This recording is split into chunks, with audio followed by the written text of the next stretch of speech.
Take your seats, movie fans. The film is about to start. Welcome to Craft Disservices, the show where we look back at the damned films of cinematic history, the movies that critics rejected but audiences embraced. I'm your host, Aaron Coker. I'm also the creative head of the Just Enough Trope podcast network. You can find all of the shows on our network at justenoughtrope.com. I'm joined on this episode by Darren Mooney. Darren is a columnist, film critic, author, and a YouTube host for the Escapist magazine. He's also the host of the 250 podcast, a look at the top 250 films on IMDb. Darren, welcome to the show. Oh, thanks for having me. It's a pleasure to be here. It's great to have you here, and it's great to talk to you again. And I wanted to just get right into it, just talking about movies immediately. You have written and talked at length about the greatly exaggerated demise of the cinema. And certainly the box office has rebounded from the hits that it took during the global pandemic. But cinema as an art form might still be on life support if filmmakers like Martin Scorsese are to be believed. And I don't feel like this is the first time that somebody has tried to knell the death of the motion picture. The advent of television had people saying something similar in the 50s. But where do you see film heading in the future? Will it still all be comic book movies and car movies? I like that. It's like our two franchises will be the MCU and the Fast and Furious movies. Yes, that is until they are merged yes. themselves and they have supercars. And then we fight dinosaurs. I do wonder if we are only several years away from Universal realizing that what if the dinosaurs drove the cars? And that's kind of like where the future goes. Yeah, I kind of, again, reports of the death of cinema have been greatly exaggerated. I don't think that cinema is going to die in the sense that like movie theaters will cease to exist. I do think that some movie theaters will cease to exist. I imagine several companies will cease to exist. I imagine it's going to be a very turbulent time for the industry, particularly like with factors that are non-industry related, like gigantic global recessions, like obviously barreling down the tracks at us as well. I think that like you mentioned television. That's actually a very good comparison. Part of me wonders if what we might end up seeing is an era that is probably closer to the 1950s or the 1960s kind of coming in here, where we had this period of kind of creative freedom and experimentation with the studios. We had this kind of period where, you know, film was kind of developing. We didn't know exactly what it was. I mean, we're talking about Constantine today, and like that'll be one of the things that we will kind of bring into it. The idea of we don't know what these blockbusters look like yet. They don't really have a standardized format for this template of superhero movie that we're making. So I guess this works. But I do wonder if in the kind of years ahead, what you'll see happening is obviously you have this idea that, you know, the movies that open in cinemas are basically big or small. The middle has completely dropped out. Again, if you want to stretch the analogy, much like the middle class has been very much kind of squeezed. The idea that there aren't really mid-budget movies aimed at adults anymore. There's either, on one extreme, low-budget indies, movies like, you know, Everything Everywhere All at Once, for example. You know, The Northman, which came out, which was branded as a mid-budget movie. You know, movies, you know, like, for example, you know, all these kind of movies that come in, like Barbarian or whatever, which are, you know, $18-20 million, that sort of stuff coming in, and they're basically like the low end of the market. They're the movies that kind of surprise and overperform. But the idea that, it used to be a day where you could have like a $60 to $100 million adult-oriented movie, and it could just play in cinemas for weeks and months at end, attracting kind of word of mouth, and people would check it out out of curiosity, seemed to be pretty much gone. And again, you mentioned factors, television in the 1950s, streaming services today, you know, the fact that we are still, to be honest, kind of in the midst of a global pandemic where older audiences are still wary of coming back to cinemas. The idea of kind of waiting for these movies to arrive on a streaming service that you're paying a subscription for anyway, which again doesn't necessarily work, because if you don't go to the cinema to support them, then they don't get made, so they don't end up on the streaming service anyway. But the idea that, you have that, you know, cinema will become again in the style of like the 1950s in response to television, where cinema responded by getting bigger and bolder. You know, movies became more expensive, grander. The idea of things that you couldn't replicate on home, even on your, you know, high-tech home television system that you have now. Movies that you have to see right away for reasons that are like sociological. And you mentioned things like, you know, you talk about big franchises, spoilers, for example. You have to go and see the new superhero movie on opening day, because if you wait for streaming, somebody will spoil it on social media. For you know, we're you know, that sounds flippant and that sounds goofy, but then you go and you read like the New York Times coverage of the launch of Disney Plus back in, was it November 2019, I want to say, and like they open with there will be, and I think the quote is something like, a dramatic Star Wars universe spoiler in the first episode of The Mandalorian. And I'm like, that's just a plot. That's just a story. Right. But the idea is that you create an impetus where people have to pay money up front immediately to go and see it without, for fear of being spoiled. You had things like, say, Avengers Endgame, where the Russos had what they call it, the spoiler embargo or the spoiler ban, but the idea was that conveniently ended after the second weekend. So if you didn't get in to see it in its first 2 opening weekends, well, somebody might drop a spoiler from it that would ruin it for you. And again, right. I don't want to be flippant. These movies, like, they are big events. In some ways they feel kind of like sporting events, but scripted. So I guess kind of like wrestling is probably the best description here. But the idea of it being something that you have to go and see as a big seismic culture-altering event. And that's the kind of the 2 extremes that cinema seems to be at the moment, where it's either micro-budget kind of horror movies or genre films or independent films that succeed despite themselves, or gigantic blockbusters that basically dominate the culture and are kind of like focus group and algorithmically tested to hell and back. And then everything else, has arguably migrated to streaming, where there are plenty of stories about streaming shows that began as 2-hour movies. Like, I think, is it like Under the Banner of Heaven, for example, originated as a script for a 2-hour movie and somehow became an 8-episode miniseries along the way.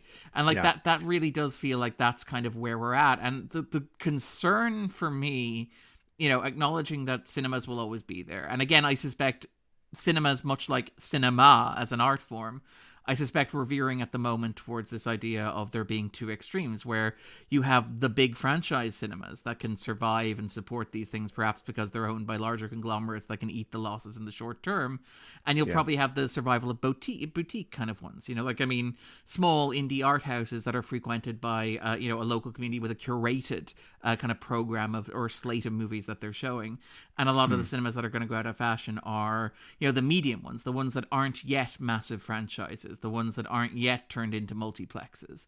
Those are the ones that I suspect are going to go under. And I mean, again, I don't know any of this, but my long-term gut feeling is that, maybe in a decade, maybe 2, terrible things will happen, but we'll come out of it much like we came out of kind of the 50s into the 60s into the 70s, and there might be another creative renaissance. I don't think cinema is going to die. I'm not like a doomsayer. I don't imagine it's the end of everything. All is change utterly and all that sort of stuff. But I do think the next couple of years are going to be very, very tough on the industry and everyone who works in it. And that does scare me, if I'm being entirely frank, at the risk, without being hyperbolic. That does scare me. And cinema by its nature is a push and pull between providing audiences a variety of things that they would never see anywhere else, and the people behind it, the money people, the studios, trying to find the exact formula. Yes. This movie is like what people liked before, so let's give them that. So I'd imagine that there will be something will grow up. Somebody will want to be providing people something that they can't get through big franchise pictures. You pointed out the sort of prestige horror films, or sort of the smaller films that we're getting. Corporate indie studios like A24, or Miramax back in the day. I mean, it's just cyclical. It's just cyclical, but it does seem like we're staring down the barrel of something right now. And I mean, like you mentioned the idea of like giving people what they want. What I think is really scary at the moment is that like now you have the algorithm, you have data harvesting, you have the ability, like in the past, studios had like no idea what people wanted beyond box office returns. And so like, even for the most money-hungry, cynical executive, it was still a sense of like throwing a dart at a wall and going, well, they like this movie, so let's rip it off and make this movie instead, or whatever. Yeah. Or they like that Francis Ford Coppola kids movie, so maybe we should give him some more money and have him make some more of those. Whereas now the level of detail you can go into is, again, you have like Kerry Joji Fukunaga saying like, well, they say if you include the color green in your first 8 minutes, people are like 50% more likely to make it to the end of the first episode. And it's like, that is a frankly terrifying statistic to know. Yeah. And like part of me is like, how do you pull back from that? Like, I mean, there needs, again, this is the thing where like for there to be change, there needs to be like a spectacular recalibration of the market, which is going to be terrifying for everybody involved and horrific in the short term. And nobody wants that, least of all me. It's like, how do we get out of this situation we're in? It's like one of the studios needs to collapse into itself, and one of these gigantic blockbusters needs to crash and burn into the ground. But part of me is like, if that happens, people lose their jobs, and like an entire legacy is lost, and a sector that is already turbulent collapses into itself. And it's like, I don't want that, but I also, part of me is kind of doomsaying. Like, I feel like that's kind of what's necessary for all of these changes, as it has been historically throughout the kind of the history of the industry. Yeah. Seems like the mistake was getting computers involved with the algorithm. It turns out Hell 9000 isn't going to kill us. He's just going to give us an endless number of YA and fantasy adaptations. Yeah. What if Iron Man? Yeah, right. Yeah. If speaking of Scorsese, he talks all this game about movies, and then he makes, The Irishman for Netflix, and now he's producing a Gangs of New York series. So clearly he's amenable to working in a long-form TV format. Yeah. Everything changes, everything always evolves. We've talked previously about the state of television and if we're in the silver or bronze age of TV. And you've talked on your YouTube feature In the Frame about TV's writer's shortage, or maybe the shortage of seasoned TV writers. And it occurred to me, like, TV that we know, the TV of the 5-act structure, is all but dead in the world of streaming programming. I host a podcast called Discoverage, where we talk about the new streaming Star Trek shows. And I'm a Gen Xer. My co-host is a Zoomer. And I try to complain about how I miss the self-contained stories of the Trek of my youth. And she has no idea what I'm talking about. And she has a media studies degree. Like, TV shows are just long movies now. It seems like that's what they'll be for the foreseeable future. Well, I mean, I would maybe push back a little bit against that. I do think that, like, generally speaking, if you look at really good television in the modern age, a lot of it does have that kind of caliber of remembering what an episode is. If I were to pick an example from the moment, like, I mean, the difference between something like, say, Rings of Power and House of the Dragon, where I think I would argue personally that House of the Dragon is a much better written, better structured show, is that House of the Dragon has clearly self-contained episodes where those episodes are built not only around particular events and like organizing kind of concepts, but around themes and ideas that they explore over the course of each individual episode, and they build upon, kind of one another organically. And I mean, even something like, say, the Andor streaming show, which is overseen by Tony Gilroy, where you're right, that doesn't have the conventional episode structure, but the way the series has been structured to date, it's 3-parters, and those 3-parters have a very conventional 3-act structure, where it's set up, complication, payoff. And I do think that kind of exists there, where, like, I mean, people point to something like, say, the arrival of the golden age of television cable shows, and the introduction of serialization through shows like, say, The Sopranos or Oz or The Wire or Mad Men and all that sort of stuff. But if you look at those individual shows, they all have really well-written episodes. Like, they all break down. You can watch an episode of The Sopranos on its own. And I don't just mean something like, say, Pine Barrens, which is like a prime example, the one where Christopher and Paulie get lost in the woods for an episode with a Russian. Looking for the Russian. Yeah. But I mean, you stick on any random episode of that show, and it is, like, incredibly tightly constructed. And obviously you need to know who the characters are going in and understand. It helps to understand, like, what's motivating them based on events from earlier in the season, or even to know what's coming later on in terms of foreshadowing. But those episodes are still episodes, and I think that if you look at really good television today, like, say, The Watchmen show, for example, which is on my mind because obviously this is an Alan Moore project, or Alan Moore adjacent project, where that even has, like, really well structured individual episodes, where every second episode is kind of structured around a particular beat or idea, whereas the alternating episodes are advancing the serialized plot.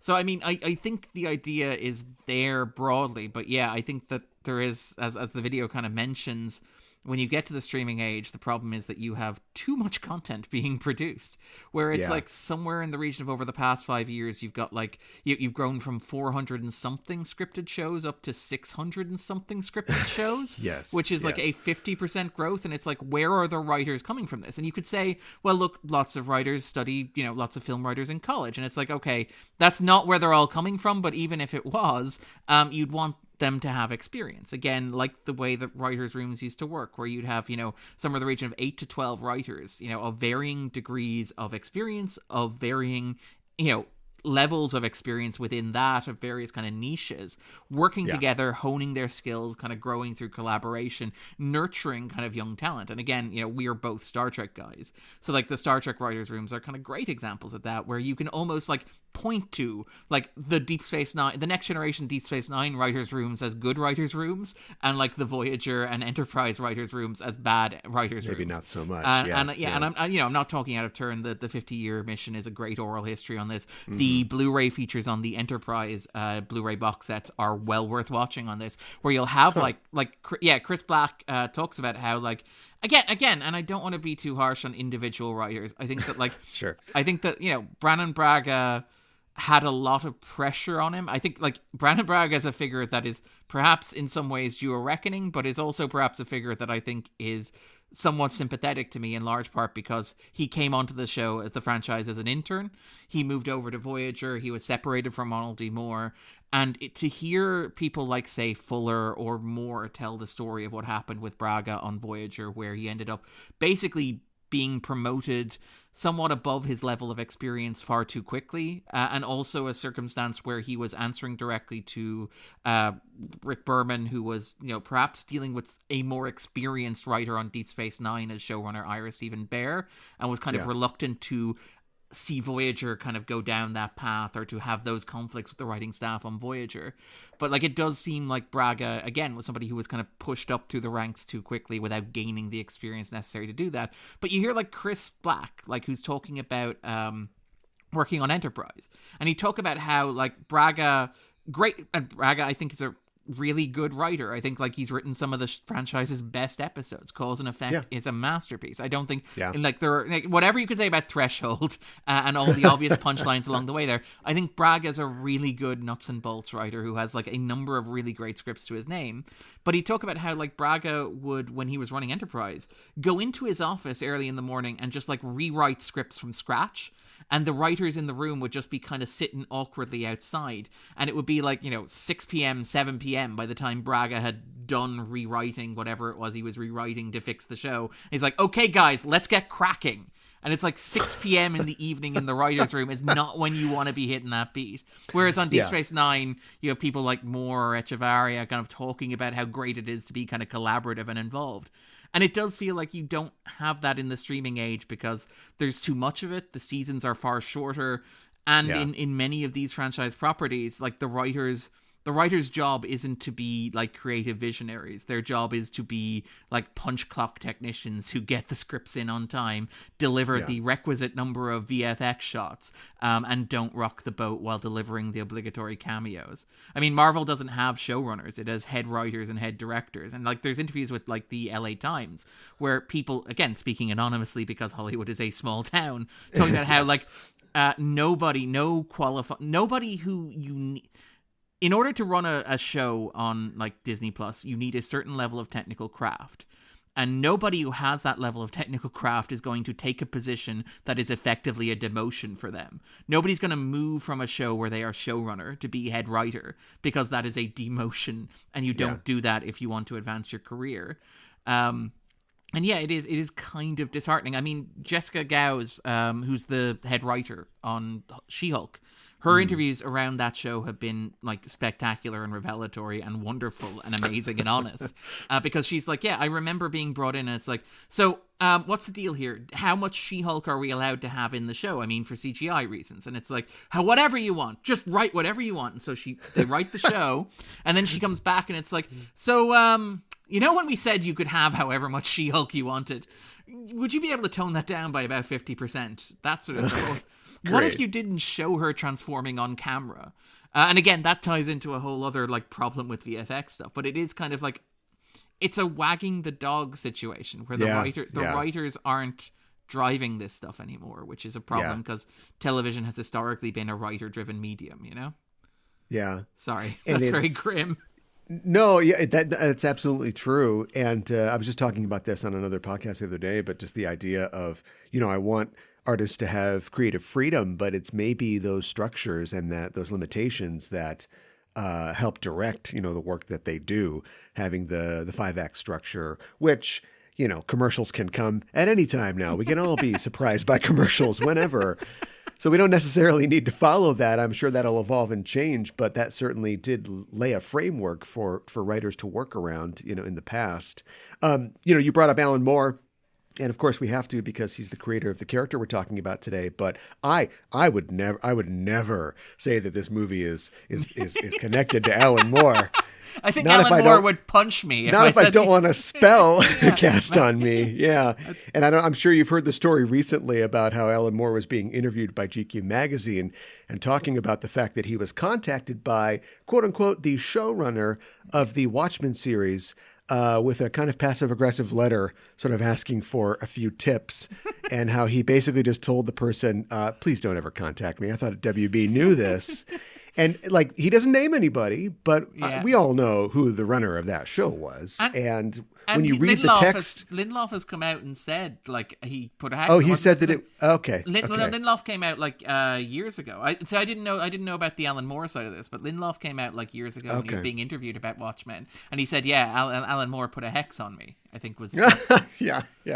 Well, in the interview, Alan Moore says basically that the letter opens with, "Hello, I'm one of the writers that is currently brutalizing Watchmen or whatever," and so it's that's a Lindelof right there. Yeah, that's obviously, but also not reading the room. To be fair. Yep. Well, the name of this show is Craft Disservices. On every episode of the podcast, we look at a film that is poorly rated, generally lower than 50% on Rotten Tomatoes, but one that was well remembered by audiences at large. And today's film, I think, fits both of those criteria fairly well. It's a film that was, at the time, mostly crucified by the critics. It made its money back, but it didn't do Batman business, so no sequel, although... Asterisk. We'll talk about that later. And it must have struck a chord with audiences because the main character has risen again and appeared in various DC properties.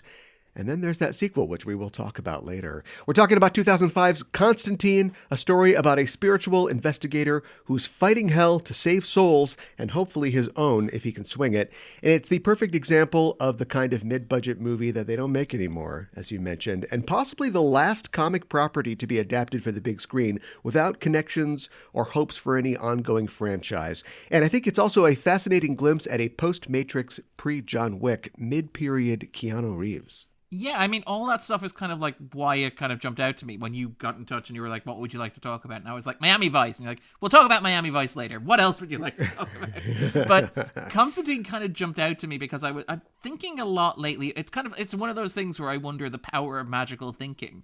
Did I will Warner Brothers into commissioning Constantine 2 or Constantine, I guess is what it would be. But I think that, I've been thinking about this movie a lot lately mainly because of the stuff that you mentioned there, which is this is a movie that was released in February 2005. And it feels like it might as well be a relic of 1940s Hollywood for how much it resembles kind of the modern cinematic landscape that we know today. You know, on one level, it's undeniably kind of a product of its time. It's directed by Francis Lawrence, who'd gone to direct I Am Legend. It has that that kind of feel of we've just discovered what CGI is, and it's not very convincing, but you're going to get a lot of it. There's a lot of kind of the heavy influence of Seven on there, which is somewhat ironic when you think about the success of the Batman this year as well. But it feels very much like a movie from that kind of turn of the 2000s where everybody saw what David Fincher was doing. It's we could do that, but we can do it pulpier. You know, it does feel like it should have an Effervescence soundtrack to it, for example. It has that kind of vibe to it. I watched the film and I just expected a wave of aughts, alt pop, goth pop, and it has surprisingly few songs like that. There isn't a soundtrack for the film, a popular soundtrack. That I think it gets off in terms lightly. Of, by not having that. Yeah, it's no Daredevil to set to oh my God, we'll talk about that for sure. But it's odd because you would never, and you kind of alluded to it there, you would never adapt a superhero property like this today. You would never get away with it, and it does kind of feel like it's the last gasp of this. Because I was thinking about 2005, in terms of where we were in terms of comic book movies in kind of general, and also in terms of superhero cinema. Because obviously this is 3 years before ground zero of Iron Man and the Dark Knight, the moment where the industry changes forever. At the moment we're this is set in kind of the mid ground where, Sam Raimi's Spider-Man and Bryan Singer's X-Men have demonstrated that you can do big budget kind of superhero movies using CGI and that audiences will turn out and go and see them, but they're not like the only game in town. They're not the only thing that Hollywood is producing. And there's also a sense that Hollywood hasn't yet cracked that algorithm that we talked about. They don't yet have a formula for it. So they're kind of just throwing money around and trying to figure out what it is that makes these work. So 2 years before this, for example, you have Ang Lee's Hulk, another superhero movie that would never get made today and a possible candidate for this podcast. You also have, for example, the year before, you have The Incredibles, which is arguably one of the best superhero movies ever made, but also feels very different from any modern take on this. In 2005, alone, so you mentioned it didn't make Batman money. This was the year of Nolan's Batman Begins, but you also have on top of that, off the top of my head, and I'm probably going to miss one, or I'm probably going to get a year. I'm going to be out by 1 or 2 years on some of these, but I think this is the same year. This is a year after A History of Violence, or is it the same year as A History of Violence? It is also, I think, the year of V for Vendetta, the Wachowski produced and reportedly ghost-directed adaptation of Alan Moore's kind of movie there. And it does kind of feel and I think Sin City is either this year or the following year as well. So it really feels like there's a sense of Hollywood kind of casting a wide net.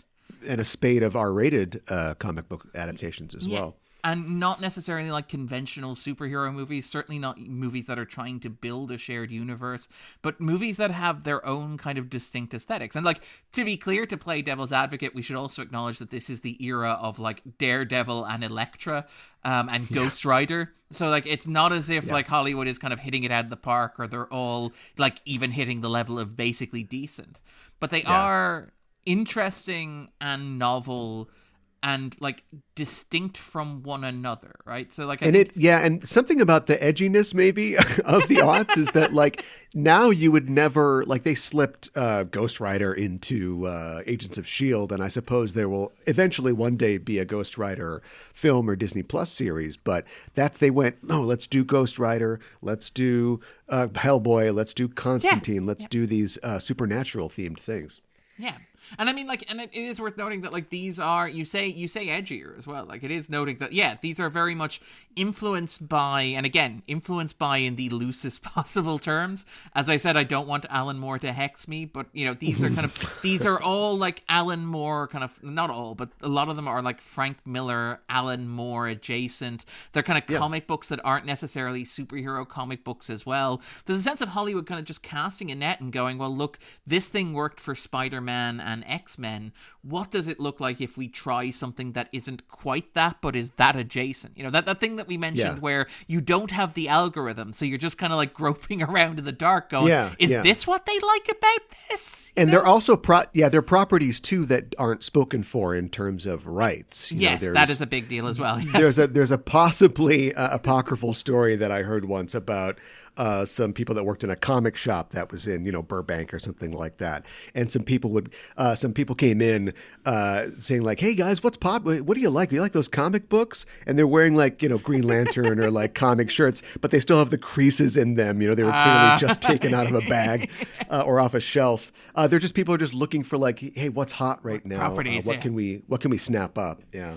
And somewhere Mark Miller's kind of hand is twitching. It's must create a storyboard for a new film franchise. Yeah. But And also just the world of Vertigo in general, which was still pretty hot then. And before we dive into a deeper discussion of the film, I think that we should set a rule as comic fans that we do our best to keep the discussion of the story and character to the film as much as possible and not wander too broadly into Hellblazer because we could be here all day. We could indeed. I will say, like, for all that I'm about to talk about how much I love Constantine, the movie, I will say that I'm an avid reader of Hellblazer, having read all the issues. And the movie does not represent them in any way, shape, or form, which was kind of the next thing I kind of wanted to just, in terms of table setting for it. Because I mentioned, like, you wouldn't get away with this today. You wouldn't make a movie like this today. You would not make an adaptation of a comic book like this today because the internet would crucify you. This is the kind of thing where it feels like it's the last gasp of kind of arguably what but was arguably like exemplified by Tim Burton's Batman. Where it's like you take the most basic outline of a character concept or idea, and you basically filter it through the lens of the director or the filmmaker who's working on the project, where like this, you know, arguably has more in common with I Am Legend, Francis Lawrence's next movie, than it does with anything involving the character of John Constantine. This is a very American, like, turn of the millennium blockbuster that's tied into, you know, what I associate with American cultural anxieties at this moment in time. This is a movie about heaven and hell that uses the word deportation about 500 times. It's a very transparent, like, Bush-era immigration parable. There's a moment where, like, Constantine uses, to quote Monty Python, a holy hand grenade launcher repeatedly. There's a lot of gunplay in here. It is not in any tangible way, shape, or form associated with the very British, very 80s, very late Thatcher era kind of like comic book from which it derives its name. And I think that, like, and even if you look at, say, subsequent adaptations of the character, even those that are, you know, arguably more G-rated, and I think, what's his name? The blonde guy, Matt, the guy who does it on all the CW shows, where he had his own, Matt Ryan, where he had his own show, which was, you know, not great, if we're being entirely frank, and then kind of spins off into the CW shows and stuff like that. But, like, that is much more quote unquote faithful to the source material than this is. It's much more recognizably faithful in terms of, like, iconography, imagery, the fact that the character is actually British, for example, the fact that his trench coat, you know, isn't black, it's brown, for example, all this sort of stuff. It's kind of like it alludes to all this stuff, and I feel like Constantine is around the last time that you could seriously get away with doing something like that, because so much without people on the internet getting really angry about it. Because it's like, you look at, like, the MC, hell, look at Black Adam right at the moment, which is in theaters, and that is The Rock bending, like, a superhero property to his will. It is a star vehicle for Dwayne The Rock Johnson, the Rock of Eternity, in a very literal sense. But even then, right, you watch that movie, and, like, spoiler out of context for that movie, right? I'm not going to tell you how it does this. I will tell you why it does it, because it's not related to plot. But, like, the character Black Adam, as he appears in the comic, has hair. The Rock does not have hair. And I remember sitting in the cinema watching Black Adam, and, like, this had never occurred to me as a problem. I had never thought, watching the movie, this is not canonically accurate. Why doesn't Black Adam have hair? I was just like, that's The Rock. The Rock is playing Black Adam, therefore Black Adam is bald. But the movie goes out of its way in an extended, convoluted backstory to, like, show you a version of Black Adam that looks exactly like the character who was drawn by Adam Ross. Sorry, not Adam Ross. Sorry, what's his face? Alan Ross. Alex Ross. Alex Ross. Got my A Rosses mixed up.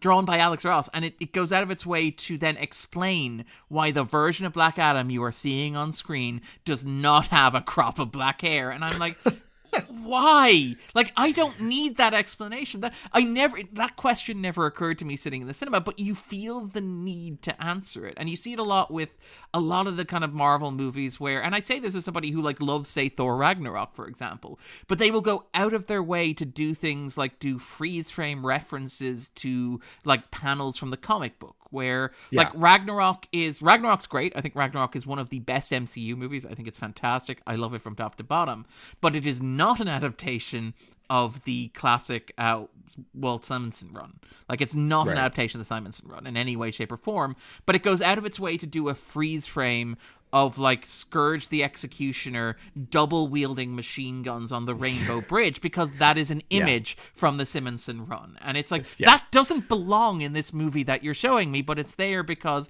it has to be faithful. And I kind of do feel like 2005 was around the last time that you could get away with it, with one big caveat, which is where the sequel comes in. And the big caveat is you can get away with it if you did it more than 20 years ago. You can get away with it if it's a continuity reference not to the comic books, but to a version of the character that already exists. So you can, like, Michael Keaton's casting in 1989 was really upsetting to Batman fans, but Michael Keaton's return to the role of Batman in 2022 is like manna from heaven. It's celebration. It's a cause for delight. It's they're giving us, the fans, what we wanted, even though it's not what we wanted in 1989.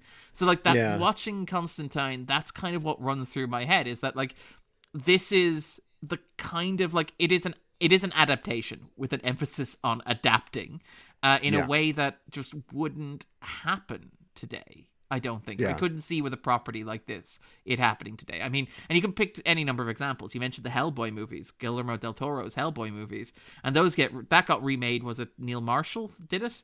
With a version that was much more textually faithful to the source material. It was also, with respect to Mr. Marshall, nowhere near as good as... Yeah, I would agree.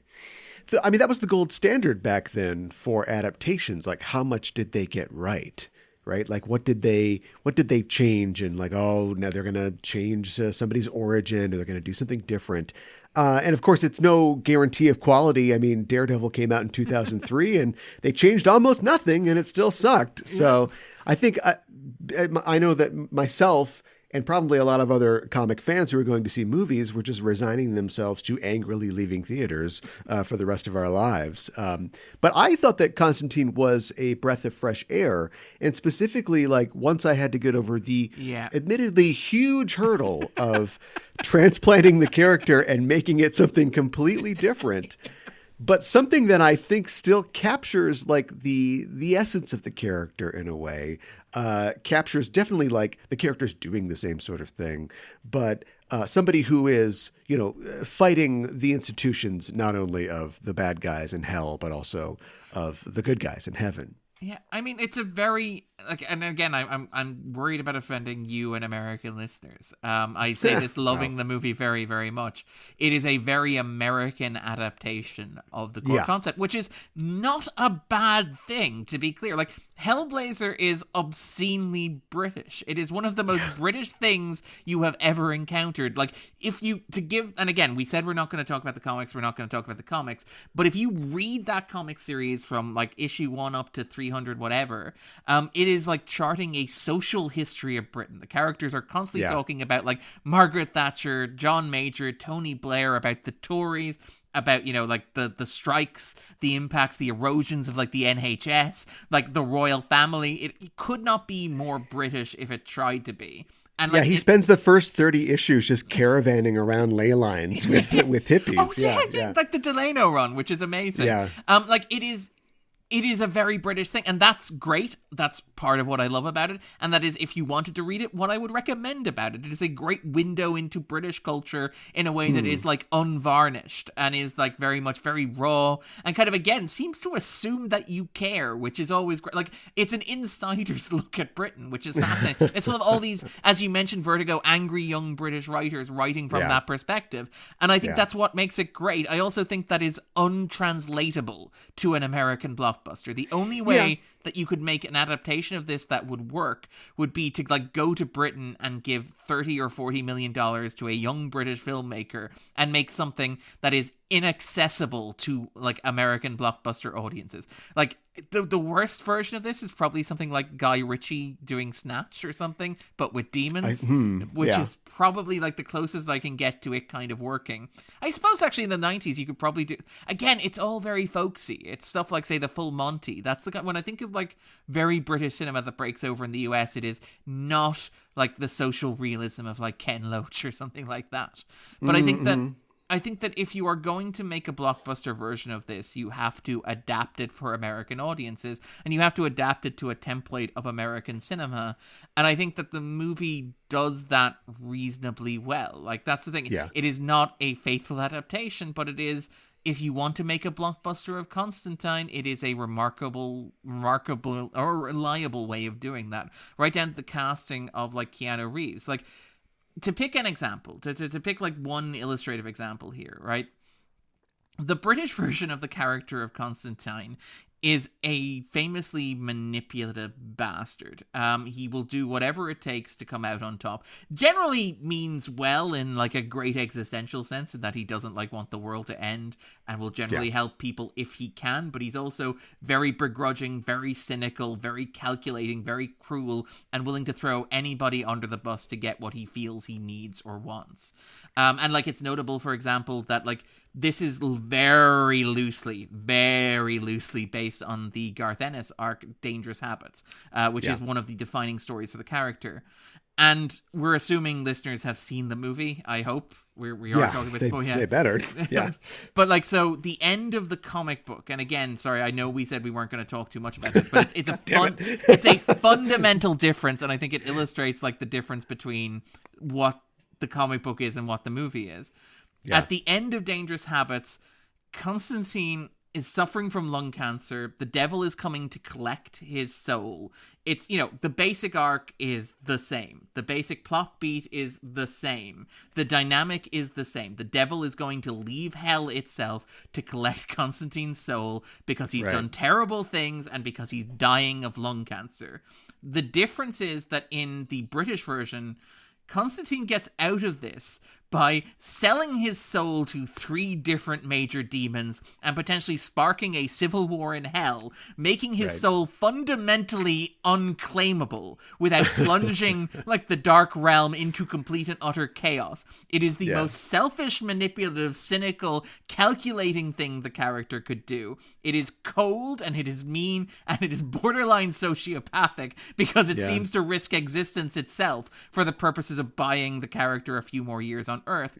Whereas you get to the end of the movie and you have the same beat. The devil comes to Earth to collect Constantine's soul, and he can't do it. And he can't do it not because the character is a cynical, calculating, manipulative bastard who has sold it to 3 demons and will spark a civil war in hell. He can't do it because in his final moments, this character has done something truly selfless. He has asked for a suicide victim's soul to be released from hell and allowed up into heaven, and that is a truly decent thing in his soul, so God intervenes and says, no, Constantine doesn't get to go to hell. So the devil says, well, screw this, I'm going to pull the tumors out of you and let you live longer so you can damn yourself again.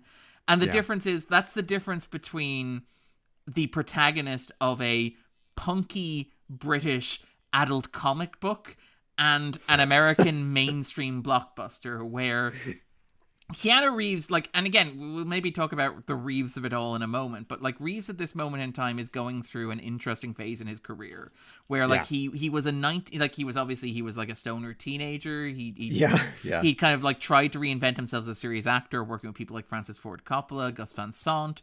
He then become an action star. Like the career of Keanu Reeves is fascinating because like he seems to just wander through his career and like end up. Plus, he's got Matrix money, so he can kind of do what he wants. Like at this point. In the 2000s. That's it exactly. Like he's kind of rejected all this stuff, and at this stage he is trying to push himself in a way where he is like trying to get away from the dude, whoa, or even like the really likable 90s action hero he was. He's trying to be a bit grittier and a bit edgier. So he does stuff like, say, Raimi's The Gift in like 1999, where he's abusive husband and like red herring suspect. He does like The Watcher in 2000, where he is the non-red herring suspect there. But the idea is like he's trying to push himself and trying to discover like how much of a credible bastard can I play on screen. And this movie kind of works for me because it lands at the perfect place, which is not really. Like, you can play somebody who is jaded, who is cynical, who's been dealt a bum deal, who acts like he doesn't care, who acts like he's got this kind of facade and chip on his shoulder. But you're Keanu Reeves. I know underneath it all, like, you are one of the most decent people in Hollywood, by all accounts. And your personality, like, just radiates, like, warmth and compassion and empathy. So if you are playing somebody who's presenting as an asshole, I either don't buy it or I buy that it's, like, a front that you're putting up for being a fairly fundamentally decent guy. And I think that's why the movie works, because it is a very American adaptation that way. Like, even like the costuming change, like getting rid of like in the comics he dresses in like brown and kind of like tan. Here he dresses quite literally in black and white because again, this is a mainstream American blockbuster that believes rigidly in the idea of black and white, which is kind of like, it's a small choice, but it kind of says a lot about what this movie is. I think this movie is as good an adaptation of the concept as you are likely to get, while still working as a mainstream cinematic blockbuster starring Keanu Reeves. Yeah, having him be a Los Angelino instead of a Scouse Londoner. Yeah. You know, the screenwriter said that the character he wrote it with him being English, but he got no responses to the script, so he just changed it to a guy that lives in LA, and suddenly they wanted to make the movie. And like, again, maybe this is the last time we talk about the comic, but it's not. But Alan, probably not. But, you know, Alan Moore's idea of Constantine as a blue collar warlock, you know, that is really tied up in the class aspect of the comic character. American movies not so concerned with that, but the American Constantine definitely is, you know, part of the 99% spiritually, I suppose. But also, like, again, it's the reconfiguring of it, so it is a Bush, like, again, like the comic book is a Thatcher era, like, artifact, and, you know, again, through Major and into Blair and all this sort of stuff, and again, one of the big themes of the comic book is that it doesn't really change. New Labour is basically Thatcherism in a more family-friendly form that will occasionally build a park where you can take kids, but it is, like, it's kind of shifting that to an American place means that it becomes, you know, it is, I think, a bit less class conscious, but it's much more about immigration. It's much more about migration. It's much more about belonging. It's much more about this idea of, when we talk about classes of people, it's not necessarily social classes so much as like ethnic classes. Like the term half-breed is used quite a lot in this movie. The idea of there being like differentiations between demons and angels based on species, and the idea that these people are kind of moving and mingling. Again, you mentioned the Los Angelino aspect of it, but the idea of, Los Angeles as this kind of sprawling urban scape, which is populated by people who come there from different backgrounds. Again, you know, at the risk of being very pretentious, the end of the American dream, the end of Manifest Destiny. But the idea that, you know, this is a place that is populated by weirdos and eccentrics and people who don't have histories or backstories, who are backstories or histories that you don't know about or don't understand. It's not like New York where you're all packed in on top of each other. You're kind of spread out in the sprawl. You're all kind of lost. Again, that kind of, I don't know why I'm saying you. Are you based in Los Angeles? No. But the idea that, you need a car to get around Los Angeles, sort of stuff. Like that sort of fundamental portrayal of Los Angeles on the screen. And honestly, they could have gone farther in their portrayal of L.A. I mean, it's not like Steve Martin's L.A. story. But I mean, a lot of movies that are set in L.A. are like, hey, it's L.A., baby. You know, it's crazy. And it really only does emphasize, like what you were saying, almost the terms of the ethnic class, because you've got, you know, Keanu Reeves, big white guy, but he is mixing with other characters of other ethnicities.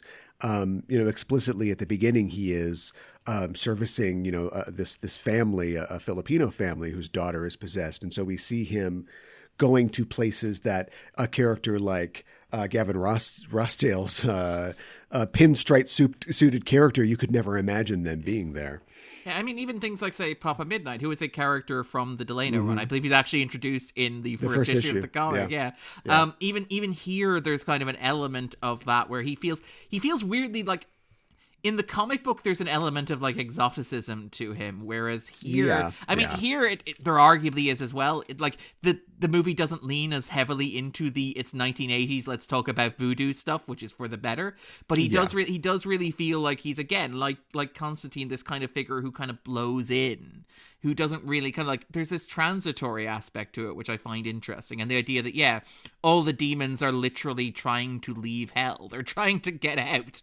They're trying to move. And this idea of like Constantine as this kind of like weird border police kind of official, which is an interesting take on it's very American. It's very Bush era. The movie opens in Mexico, and Mexico looks like shit. Like, you know what I mean? Like, they don't even bother to try to. It's just like, it's a completely bombed out building with a Nazi flag in the basement. So I guess it's Steve Bannon's house. But it's just like, It just, and you don't even quite, I mean, 2005, you don't even question it. It's like, oh yeah, Mexico. Yeah, sure. Yeah, clearly. So. That's it. Like again, like for, like, it's not like there are problems here that are worth unpacking, but it is a relic, like a snapshot of a particular moment in time where it's like, we are desperately afraid of this thing that is kind of moving and crossing over. I mean, have we talked before, maybe you're familiar with the theory that when in America, the Republicans are in power, there are more zombie movies, and when the Democrats are in power, there are more vampire movies. Ooh, I didn't know that was an issue. I can't remember where I heard or saw that, but I think it kind of tracks. And I mean, you can kind of piece out, like, you know, what year, the implications are. Yeah. But yeah. Well, I mean, like, again, it's worth noting that, like, Francis Lawrence goes on to do, like, I Am Legend, which is, like, and again, I love the book that it's based on. I kind of really like the movie as well, but it's worth noting that, like, I Am Legend also a zombie movie, but also, like, the book that it's based on is like, if you unpack it, somewhat about white flight, in that it's a story of the guy in the suburbs who's being menaced by faceless hordes of zombies that are, like, he's realizing are people. And it's like, the subtext here is deeply, deeply uncomfortable, and I can understand why the various film adaptations have maybe steered clear of unpacking that. Like, so it's very much part of kind of something in the atmosphere. And again, like, you know, I wrote a book on the X-Files, you know, which is kind of like, just drop that in there. There's a little bit of product placement. But like, you can tell, like, it's almost like kind of a light switch goes off, where, like, in Los Angeles, or in California in general, in the late 90s, you have this, like, paranoia about immigration. A lot of people have said that, like, if you want to look at, like, the modern American, like, paranoia and fixation on immigration, a lot of that stuff comes from California in the 90s, particularly, say, Stephen Miller. You mentioned Steve Bannon, so I'm considering Stephen Miller's fair game here. But it kind of, the idea that the intellectual roots of, you know, what we call Trumpism today are kind of rooted in, you know, late 90s California. And, like, you look at things like, say, Star Trek Voyager and its fear of, you know, slave revolts, its portrayal of, like, the Kazon. You look at things like, say, the X-Files in its, like, 8th season with, like, the super soldiers and the aliens and purity and all this sort of stuff. Like, I love all those shows, and I'm, you know, not throwing them down. This is the thing where you engage in criticism of stuff and you are not condemning it wholesale, but you're acknowledging the context in which it exists. Yes. And, like, Constantine does feel like it's a product of that, an extension of that, where it's like there is this idea or this fear of this kind of migratory class that's going to come in and, like, bring the spear of destiny and birth the Antichrist in Los Angeles. And you're like, what are the implications of this? What is this? What is the subtext of this? What am I meant to be unpacking here in a way that is, I think, kind of deeply uncomfortable? Yeah. Well, we're already rolling here, but usually early in the show, I want to reiterate that we talk about Rotten Tomatoes on this show, but this podcast is not in the pocket of Big Tomato. We don't endorse Rotten Tomatoes, but we use it as a metric in this case. And as a film critic and podcaster, what do you think of the popularity of aggregate review sites? This is the thing where I think if you asked a lot of critics, and myself included, we are not in favor of scores on reviews. You'd be surprised how many critics who, you know, publish scored reviews, because that's the format of it, are not big fans of it, because what happens is when you do that, it's reduced down to the score. So it doesn't matter what you write about or say about a movie, which is the most important part of being a critic. If you give it a score of 2 out of 4 or 1 out of 4, people are like, oh, well, you're saying it's awful. You're saying it's terrible. If you give it a score of 3 out of 4, you're praising it to high heavens. Whereas if you read the actual article, it's more nuanced and more developed and, you know, a more complicated discussion of the work in question. I think, like, that kind of Ebert thing, where Ebert, obviously, like, the pioneer of the binary, you know, thumbs up, thumbs down, which would become the fresh rotten kind of approach of Rotten Tomatoes. But the idea that, like, he you know, his argument that you should, if you're criticizing a movie, you should play fair, and you should ask, is this the best version of this movie that could exist? You know, when you're not comparing something like, I don't know off the top of my head, you know, Die Hard to Gone with the Wind, you're comparing Die Hard to something like Commando or Predator or, you know, that sort of stuff. Like, the person who's reading your review and thinking, do I want to take the weekend and do I want to go and see, you know, I don't know, Hulk, is kind of wondering, well, how does it fit in the context of, you know, Daredevil on one hand, but also the Ice Storm on the other. And your job as a film critic is to position it in terms of that. And I think that one of the big issues with Rotten Tomatoes is it reduces the conversation about movies down to a simple binary where it's pass fail, it's good bad, it's perfect perfect or terrible.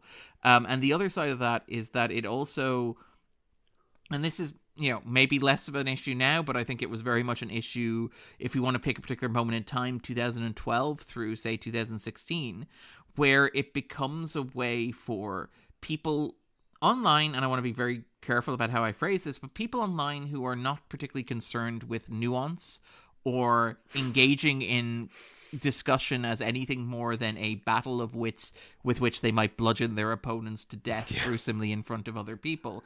The score on Rotten Tomatoes becomes an objective measure of a film's success, which is wrong on multiple levels, primarily because if you want a comparable metric to that, you should check the average review score, not the fresh rotten score, because it's entirely possible for a movie to have 106 out of 10s and be 100% fresh.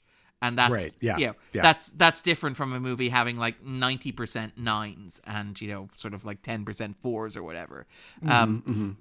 You should check if you want to make that argument, you should check the average score, not the tomato meter score. But also it suggests that you can review things or discuss things objectively, that there is it is a binary pass fail, but also that it's a measure that you can put enough numbers into a calculation and get a result that is undeniable, that asserts the worth of a piece of art through a simple metric with a percentage sign at the end of it, which is not how art works. And again, sorry, this is late in the conversation, and I worry that I'm going to just go off on one as if I haven't already. But I do find myself worrying that things like the internet. Again, that cliche from The Social Network, the internet isn't written in pencil, it's written in ink. But the idea that the existence of Rotten Tomatoes and the way in which it becomes a go-to way of validating whether a movie is, again, pass, fail, good, bad, all that sort of stuff, if that prevents conversations from moving past that. So, I think of countless movies across the history of cinema. And I mean, this year, it's the 40th anniversary of 1982, where you had, I think, Blade Runner and The Thing open in the same weekend and get savaged. Well, I think Blade Runner did okay with critics, but not spectacularly, and I think The Thing got savaged by critics. And in hindsight, both of those have been reclaimed as masterpieces. Yeah, and part of me is probably in the 90s on Rotten Tomatoes now, if you look. Yeah, well, that's it. Part of my concern with Rotten Tomatoes is that now you have that metric carved in stone. So as soon as a movie lands, it is assigned a value on Rotten Tomatoes that is seen to be a quantifiable metric of its worth. And that becomes, and I'm as guilty of this as anybody, when I'm writing a piece and I need a shorthand to give me a temperature gauge on how a movie was received. I'll be well, what does Rotten Tomatoes say? What does Metacritic say? Etc. Because you don't want to spend 5 paragraphs parsing through what the great critical minds of the era said, or what, the Vox Pop talking to people outside the cinema reported. You just want a quick metric that you can put in a piece and say, yeah, well, this was hated on release, or this was loved on release. But I do wonder if having that metric in stone almost instantly on release, if not slightly before release, because again, if you're press, you see it beforehand, if that makes it more difficult for a subsequent reevaluation of a work. If, let's say The Thing and let's say, Blade Runner came out in 2007, and they both got 20% on Rotten Tomatoes, maybe 30% on Rotten Tomatoes, right? If you jump forward 10 years to when that reevaluation was taking place in the early 90s through revival screens, through revival screens, through VHS releases, through television airings, all that sort of stuff, and people going, this is a good movie. As soon as everybody logs on a website and sees that 30% or that 20%, does that immediately shut down any rehabilitation or reevaluation of it? This is a question I throw out, and I'm kind of curious if you, in doing this podcast, kind of have an example. It's all we talk about on this podcast. It is. So I feel like I've gone to the mountain and I've got a question for the mountain. But I can you think of an example in the past 20 years where opinion has kind of flipped so dramatically that, like, you wouldn't describe, you know, I mentioned Miami Vice, this movie in particular. Like, if I were to say that these are stone cold cinematic masterpieces, I feel like people would look at me weird. And that's okay. People look at me weird for lots of reasons. Can you think of an example of a film in the past, say, 20 years where it got a Rotten Tomatoes score to start with, and then everybody 20 years later was like, actually, that's a masterpiece?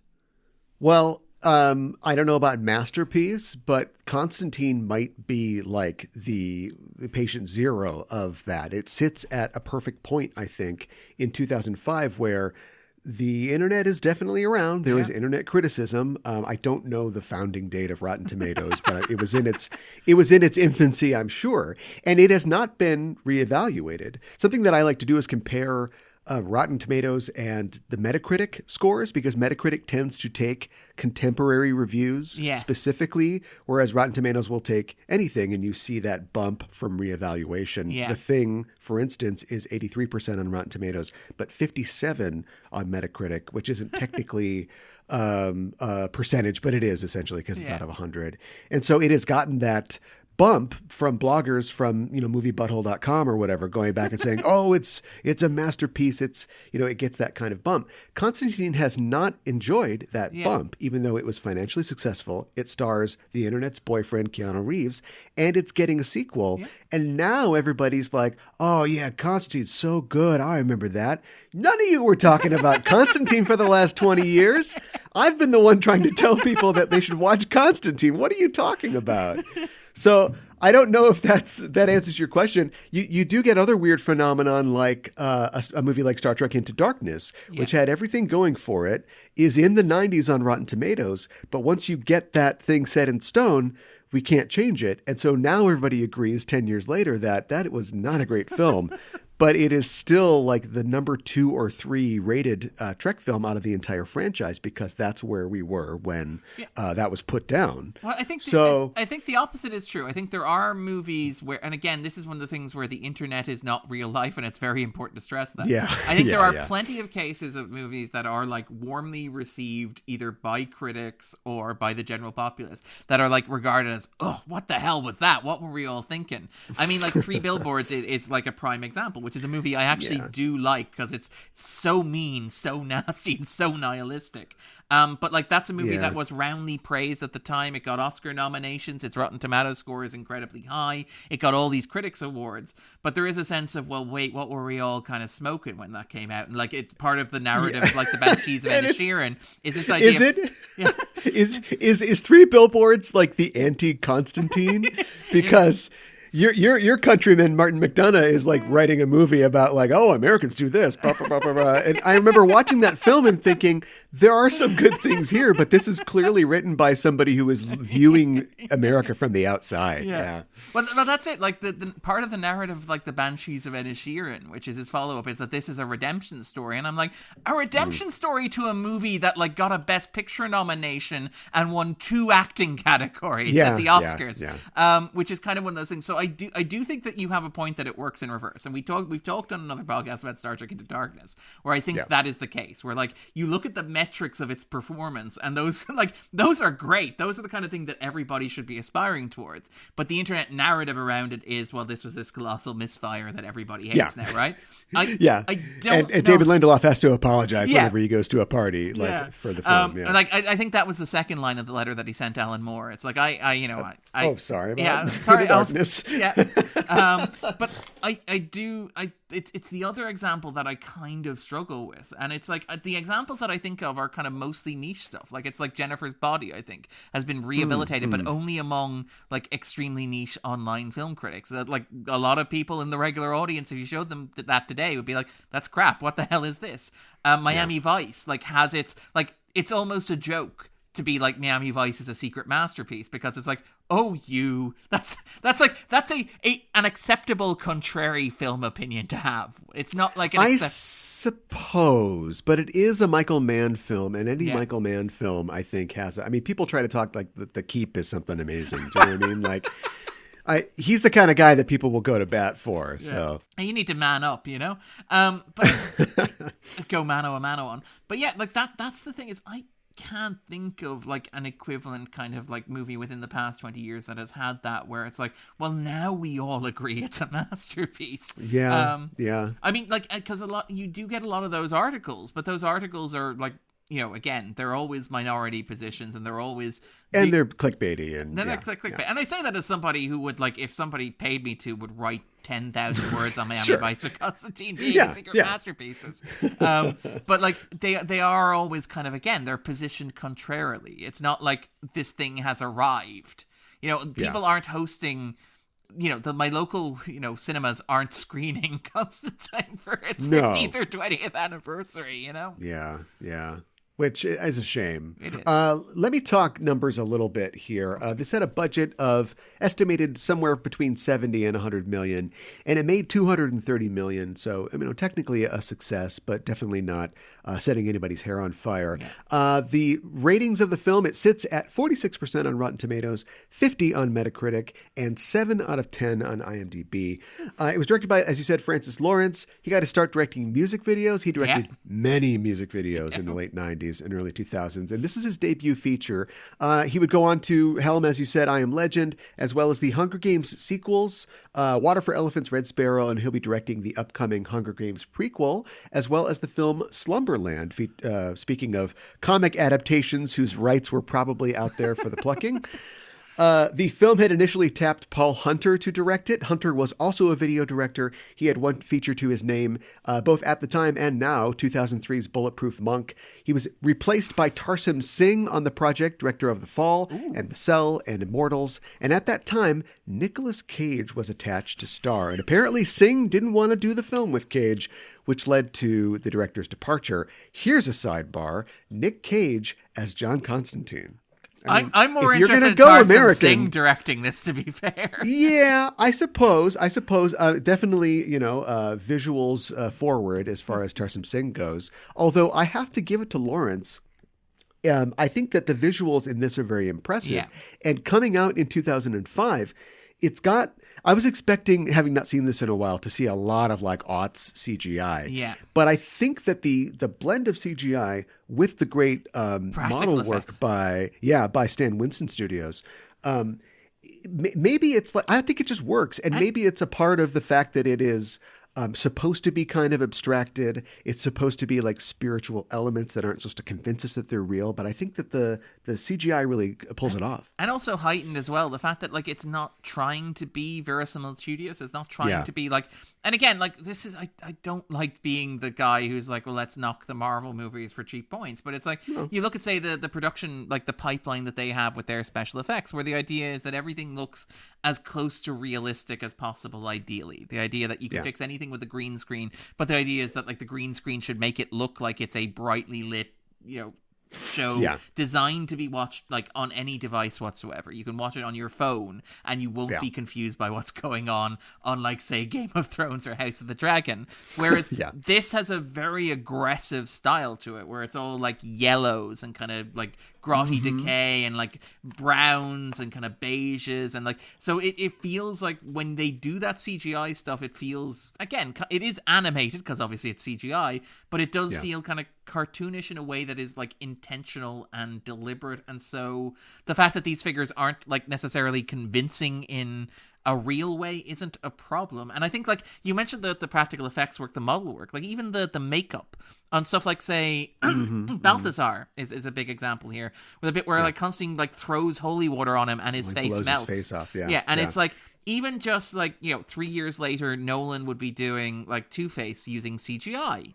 And that's a director who people are like, he hates CGI. It's like, no, he just uses CGI well. But like the use of makeup there is kind of striking, and it gives it a texture. And again, like the CGI, where the CGI doesn't necessarily look realistic, the makeup doesn't necessarily look realistic. It doesn't look like, I don't want to say convincing because I don't know what a demon looks like because they don't exist. But like it looks heightened.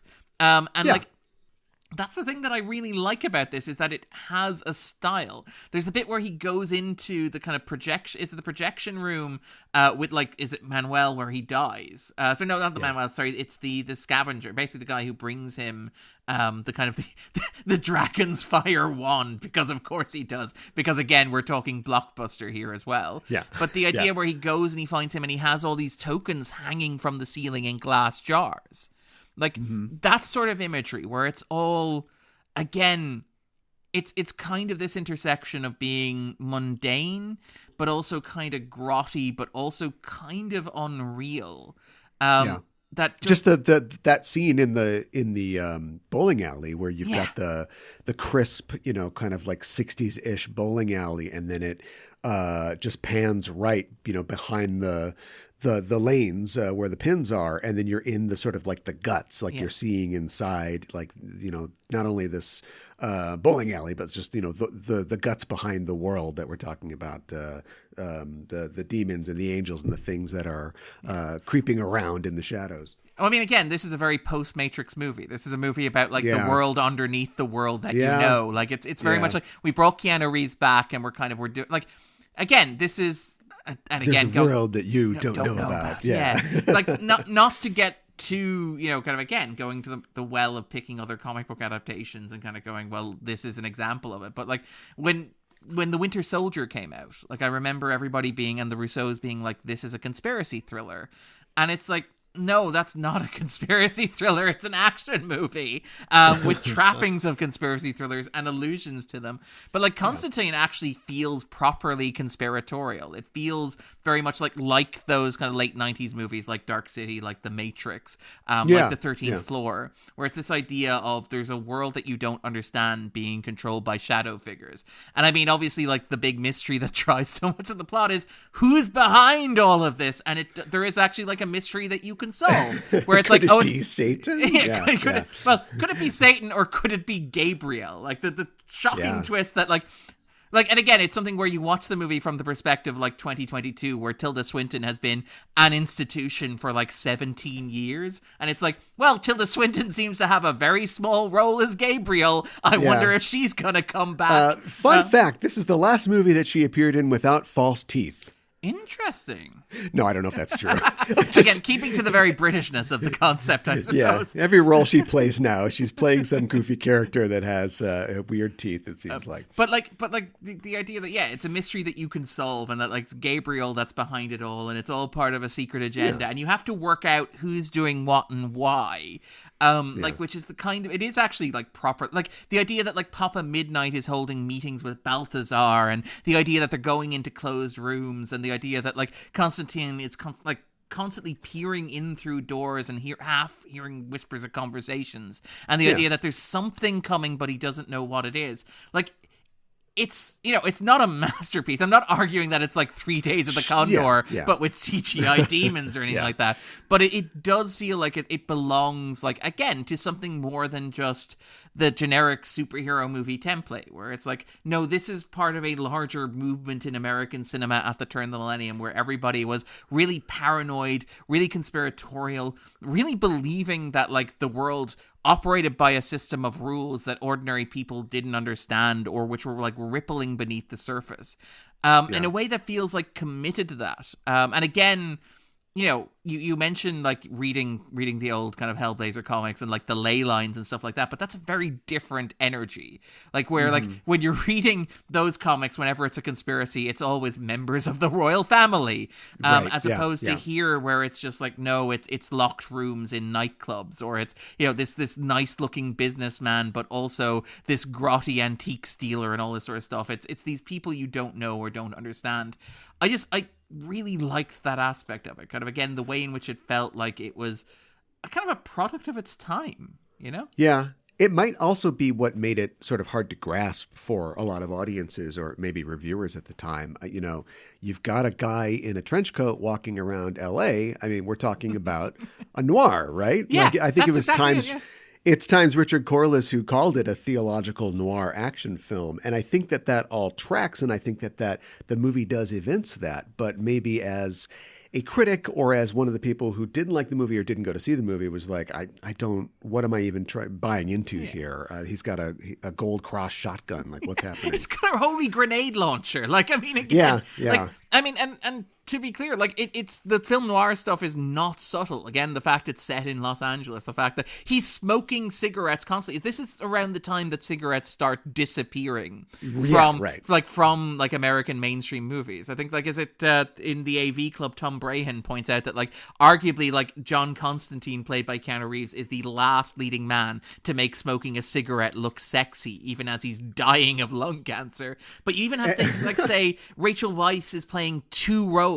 Again, that kind of, like, again, film noir thing where the woman is kind of doubled as well. Like, it's drawing from all of this stuff. And the fact that, it's a theological noir where it turns out that it's the Archangel Gabriel who's hanging around inside, like, cool rooms with big fireplaces, palling around with the kind of, like, she's introduced talking to the priest that I think Angela ends up talking to, and you're like, what was that conversation Gabriel was having with, like, with, like, Father Garrett? What were they talking about? But it is this sense of, like, again, kind of, not in the same league in terms of quality, but kind of Chinatown-esque idea that every institution is rotten from the inside.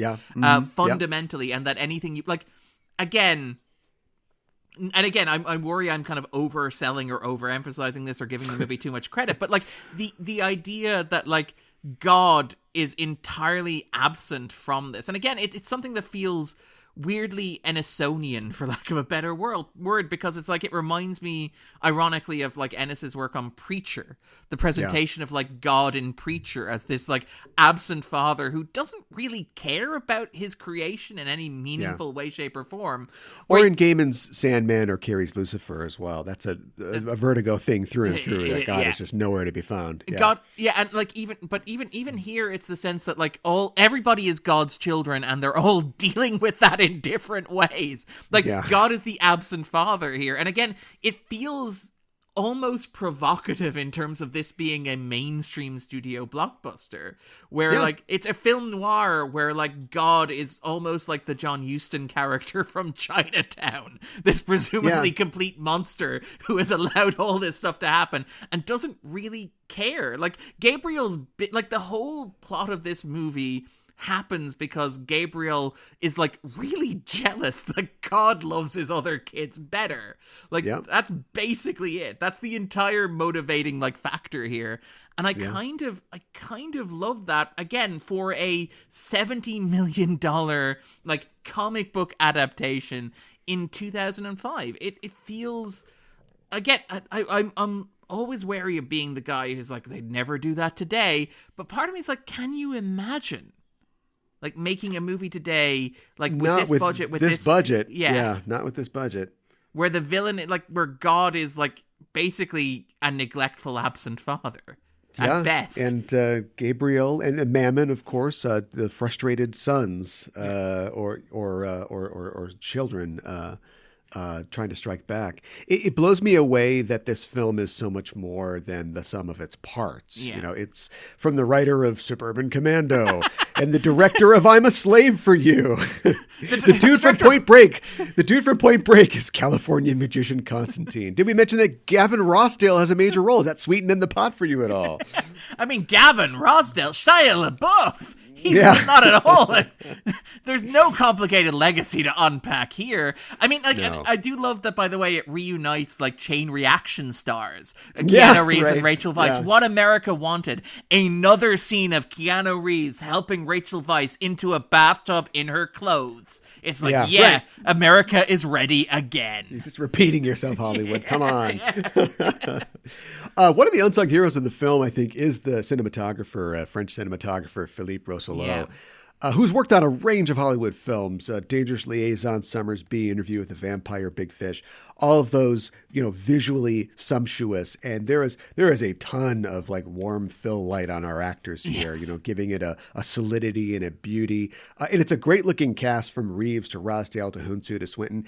Has Rachel Weisz ever looked better in a film? I don't know. I'm not going to answer that question because I don't want to go down the path of being the guy who ranks films by how wonderful Rachel Weisz looks looks in them. Well, we can talk about how good Keanu Reeves looks as well. That I feel more comfortable with, ironically. And in a tradition, too, I was thinking about this the other day, not every single film, but in many of the films that Keanu Reeves is in, we want to see him sick or hurt. Vulnerable. I feel like he wears like the pale makeup of a sick person almost as much as he wears regular makeup, from Matrix to Dracula to, Last Time I Committed Suicide, My Own Private Idaho. He's always looking like strung out if he's not just your typical kind of hero character. But he also, I think, again, he's that character where you feel like you want to care for him. Like, he feels like, he has this kind of, at the risk of, bringing a cliche, a vulnerability. That's, I think, part of what was so radical about him,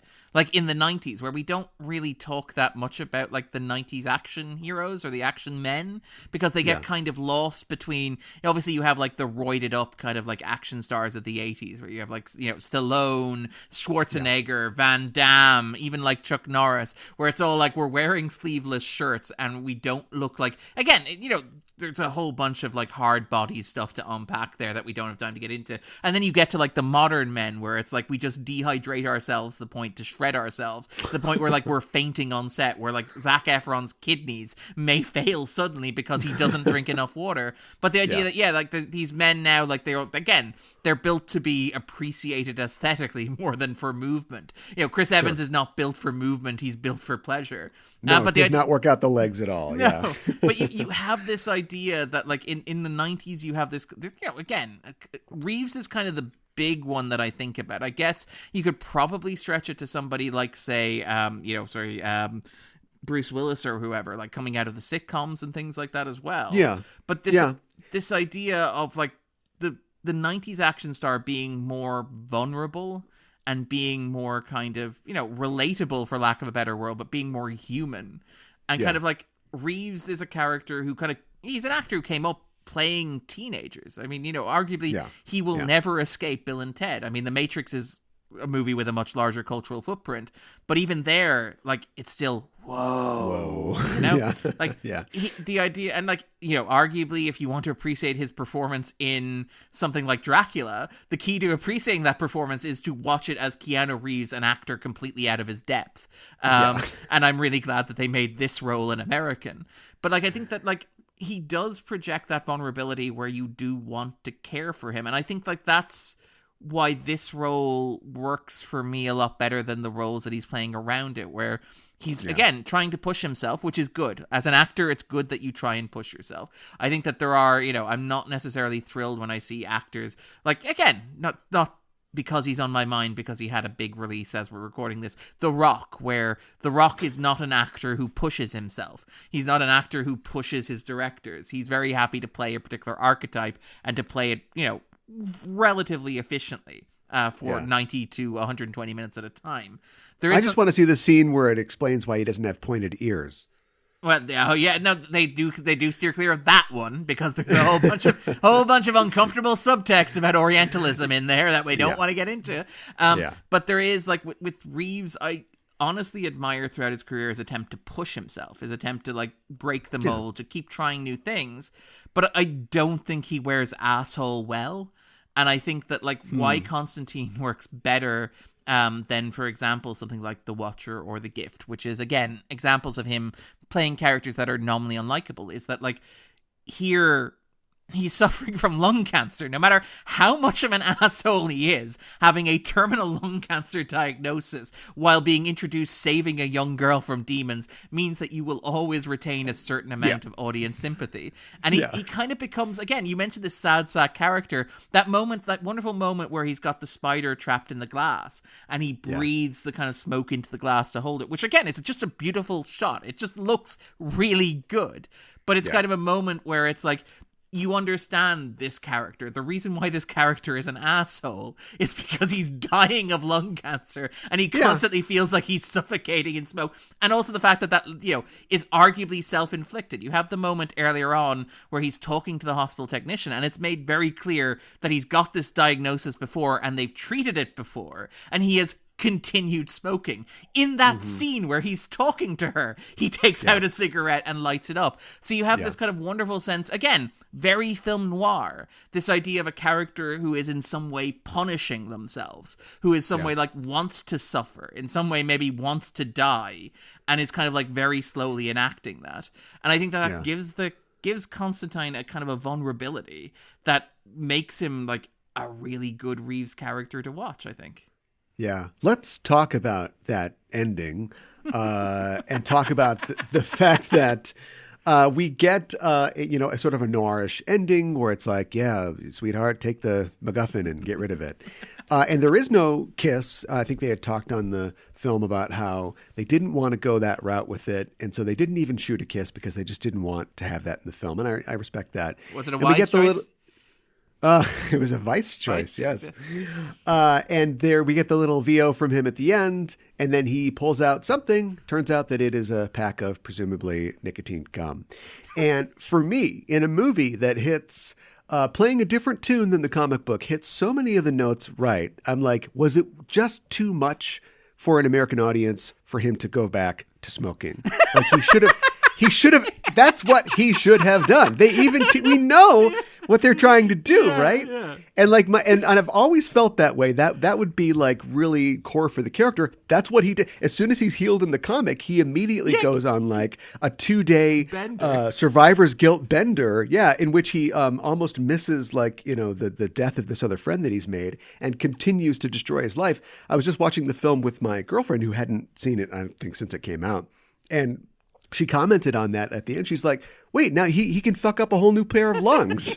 And I'm like, yes, that's John Constantine. That's exactly what he would do. Oh, great. I can keep smoking. But maybe it's like the Americanization of it. It's the Hollywood nature of the character. It's like we've got to show at least one modicum of growth for him. Yeah, that's the change. It's been hugging and learning. There's hugging and learning. Yeah, hugging and learning. Yeah, and laughing and learning. But that's why I'm so glad that there's a sequel, because we have an opportunity to update that and show that he does go back to ruin his life because he has to. Kind of worried. That's what I'm worried about. Like this. Like, do you think he will smoke in the sequel? Like, it's a very small example. Well, nobody smokes anywhere ever in movies now. Yeah. I mean, on the other podcast I do, the 250, we do joke about how, like, when you go back and watch old Hollywood movies, like, so much inappropriate smoking. It's one of the hallmarks. Oh, and they've of the been like, was it Apple? Is it Apple Plus where they've been like erasing cigarettes from like movie art? They took the cigarillo out of Warren Beatty's hand in McCabe and Mrs. Miller, and like, some platform they've been doing this. I watch a bunch of Indian films for other stuff that I do, and Indian films are fascinating because they have like health warnings at the start and stuff, and they'll let you know smoking is injurious to health. But it's fascinating because whenever a character smokes on screen, there will be text that will appear at the bottom of the screen reminding you that smoking. Don't do this. It's fascinating because like it's like to the shot. So it'll be like a 2-shot conversation, and one of the guys will be smoking, and like as he's on screen, there'll be just a bar down the bottom of the screen saying smoking is injurious to health. Then they cut to the other guy who's like sipping a cup of tea, and it's like the line disappears, which is fascinating. Like there are moments when you're watching the movie and that appears. And you're like, wait, where's the cigarette? And it'll be like there's a blurred guy in the background with a hand moving in a way that looks like it might be a cigarette. It is fascinating, culturally. Just again, culturally, I do wonder. Weird. And maybe Apple should introduce something like that instead. Yeah, I can see them doing that. Yeah. We've talked about Keanu Reeves, talked about Rachel Weisz and Shia LaBeouf. Let's talk about some of the other actors in the film. Tilda Swinton, who I think. I'm trying to think of what else that she was doing at this time. I mean, she's slowly been building up a strong body of work, over the last 20 years. But she is really great in this, and I think that what she brings to it is her sort of ethereal kind of otherworldly visage, but also just the idea that she sells the sort of contempt that we don't know about God, but at least as the representative of God that she has for Constantine. But then when she reappears later, she sells the insanity of what Gabriel's trying to accomplish, but also still the control, the self-control and the self-assurance that she, or he, I suppose in this case, has in this plan. Yeah. I mean, I think there's also something fascinating in the idea that, again, that Gabriel sees, I guess, themself as the hero of the story, and it's like, growth through humanity, like their plan to wipe out. And again, it's, you could argue that it's something of a Bond villain plan, very similar to something like Moonraker, like that, those kind of movies, the Roger Moore movies. Gabriel is Drax. I like it. Yeah. Where it's like, or Thanos. Yeah, we're going to unleash hell on Earth, but at the end of the day, mankind will like grow and learn from the experience, and it'll be in your own best interest. Again, that idea that it builds character to like tie into that whole bad parenting metaphor that runs through the movie. But I love that it's like, even after kind of Gabriel has been like shorn of their wings and kind of cast out, there's a sense of like, that again, you mentioned no laughing, no learning, no change. Yeah, no change whatsoever. But also the bit where it's like, it's like, you didn't shoot me. That shows growth, John. You're capable of redemption. And the idea that it worked. Yeah.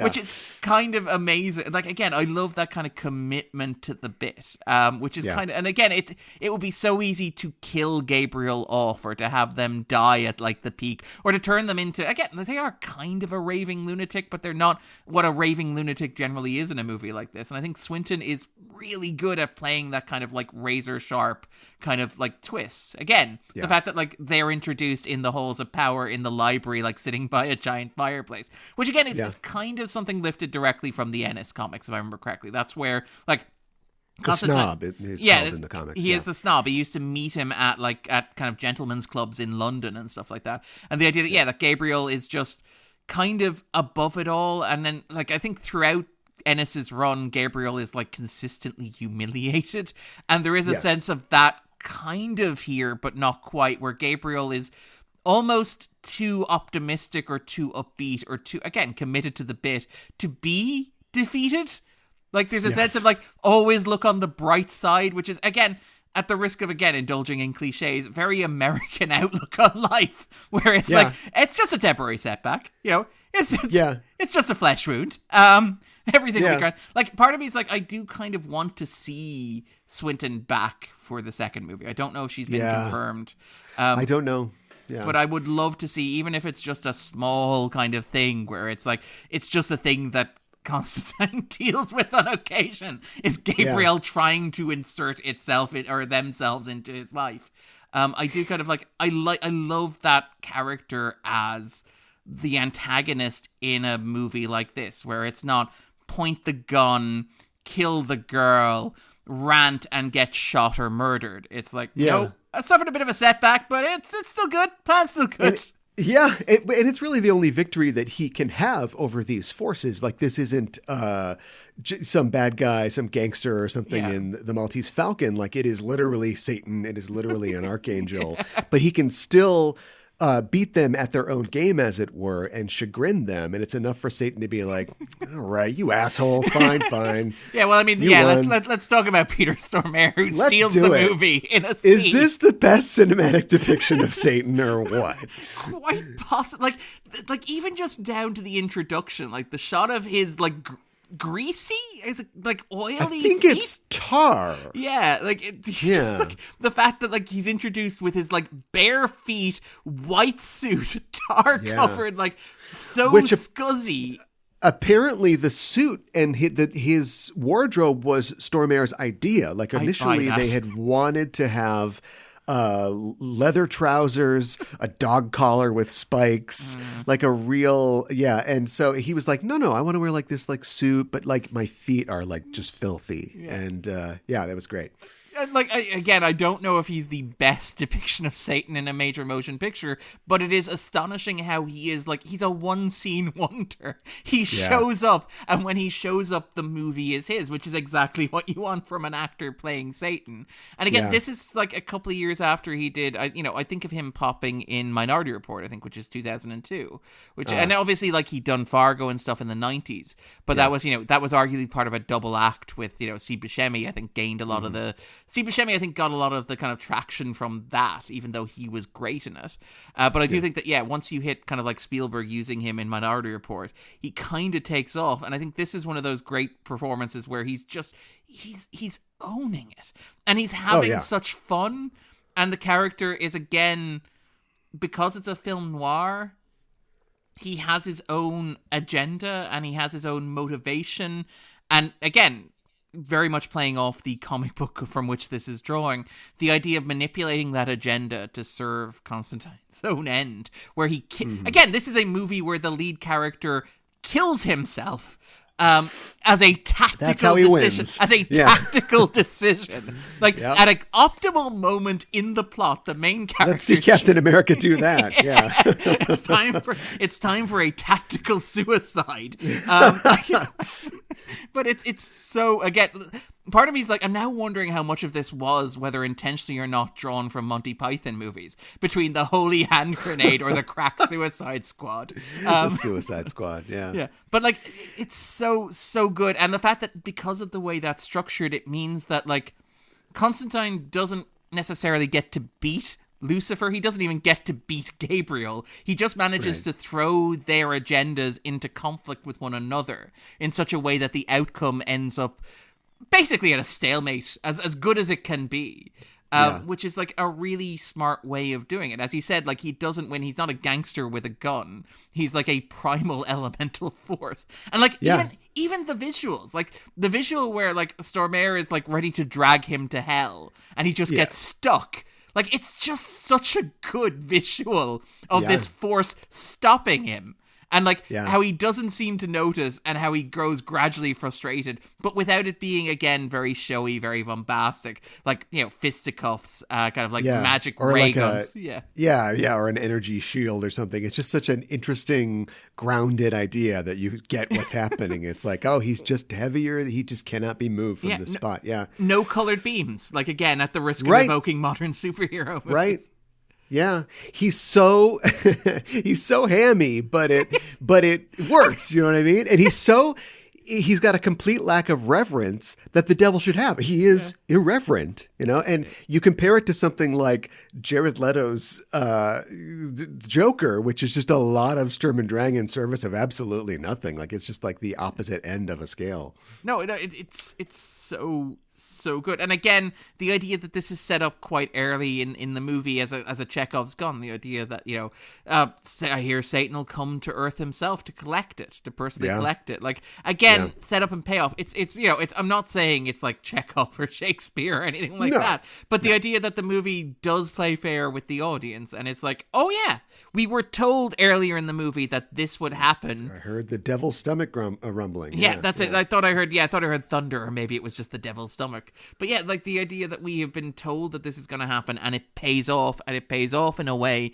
that intersects with like other plots moving at the same time. Again, that kind of like conspiratorial plot structure where there's not one linear plot unfolding, but a set of competing gambits that kind of end up paying off in such a way that the dominoes fall in a way that happens to be beneficial. And again, the difference arguably between this being an American movie and the comic being a British comic is that in the British comic, Constantine is so cynical that he fully manipulates all those dominoes in a very cold and calculating manner. Whereas here, in the end, the outcome is, you know, self-sacrifice and basic decency. And sacrifice. Yeah.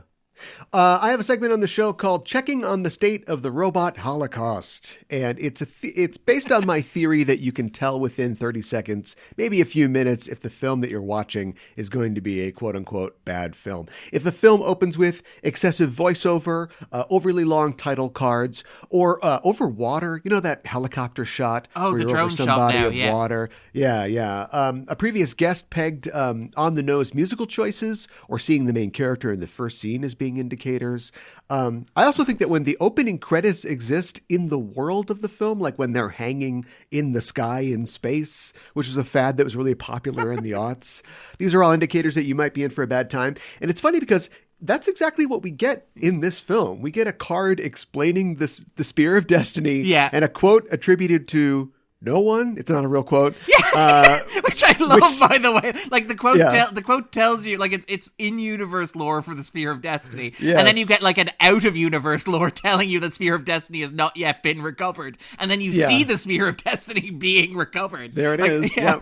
Like again, for all we talk about this being like a theological noir or whatever, it does a lot of hand holding to get you there.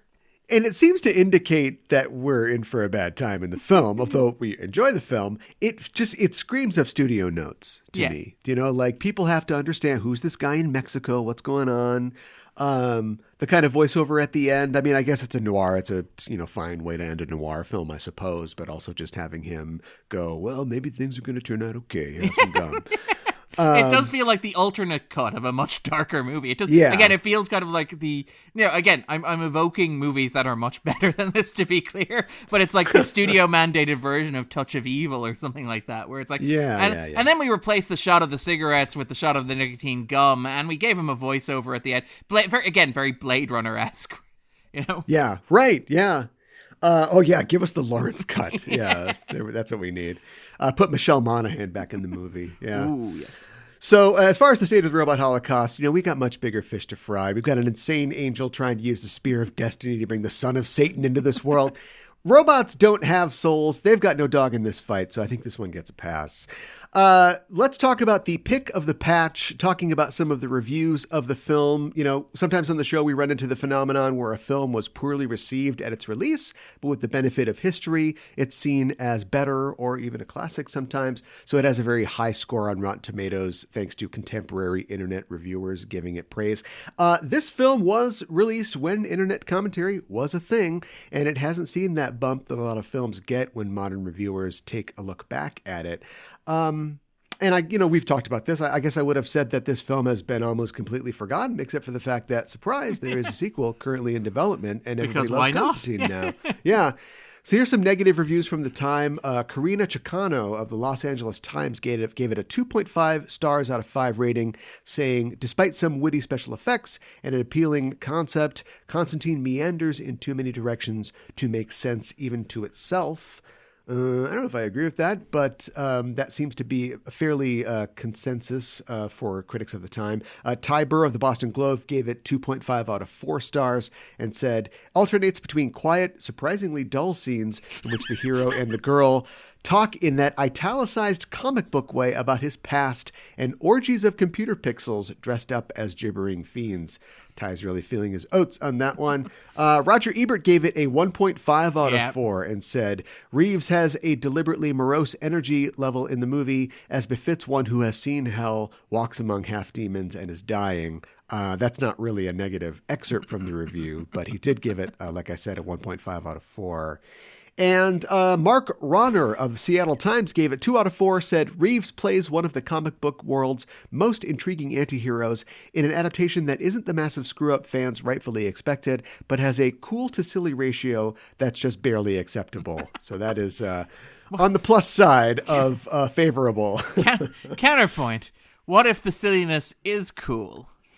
Yeah, right. What if cool and silly equal each other in that equation? It wasn't all negative, however. Peter Travers of Rolling Stone gave it 2.5 out of 4. And again, just to talk about how silly these sites are, this is a positive. It's 2.5 out of 4. Ty Burr's was negative. It was 2.5 out of 4. That's how arbitrary the metric is, yeah. Yeah. Peter Travers said, has enough subtextual codes to spawn its own cult. Pete, you okay? What's going on? I'm not sure what kind of excerpt that is, but it was a positive review. Ella Taylor of the LA Weekly gave it no grade, but did say an imaginative, if over-a-stuffed attempt to chart the boundaries of American spiritual life. Interesting take on the film there. Tom Long of the Detroit News gave it a B and said, admittedly, a big bunch of supernatural mumbo-jumbo, but it's also a cool-looking big bunch of supernatural mumbo-jumbo garnished with a healthy dollop of religious cynicism. And Mark Savlov of the Austin Chronicle gave it 3.5 out of 5, said, those who can set aside their preconceptions will discover one of the more artfully designed comic-based films in some time. Yeah. And I think him mentioning the preconceptions is important there because, as I mentioned previously, in 2005, when you go to a comic book adaptation film, you're kind of rolling the dice on what you're going to get. Yeah, I mean, again, like, this is, the era of Elektra, Ghost Rider, Daredevil. Yep. And I mean, even something like, say, Ang Lee's Hulk, which I think has aged really well at the time, was perceived as being not great. So, I mean, again, coming out of the 90s where you had movies like Shazam, Batman and Robin, all that sort of stuff as well. It's, the comic book, is on its way back. The comic movie's on its way back, but it's not quite there yet. And we are a couple of years away from Iron Man at this stage. But I do think, if you go back in time to 2005... I don't want to be the guy wearing rose-tinted glasses and be like, well, the grass is obviously, greener over there. But I do think that it's a much more diverse landscape, even within the subgenre of comic book movies that exists today. If we're being frank. And that's why I'm curious about the sequel.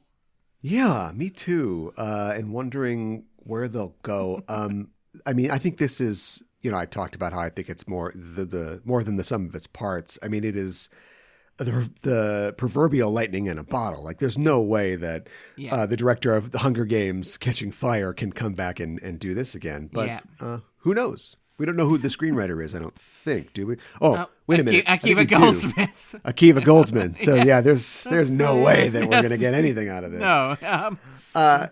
So I've read a lot of reviews for this and didn't read some of them, but I tend to think that criticism is in a sorry state with the advent of the internet and citizen criticism. That is, people who are not necessarily ordained by a publication to let their opinion be made known. But it's arguable that it wasn't in a great place even near the end of the supremacy of print, like in 2005, because some of the reviews were terrible. Like, people were not even really taking the movie seriously on its own terms.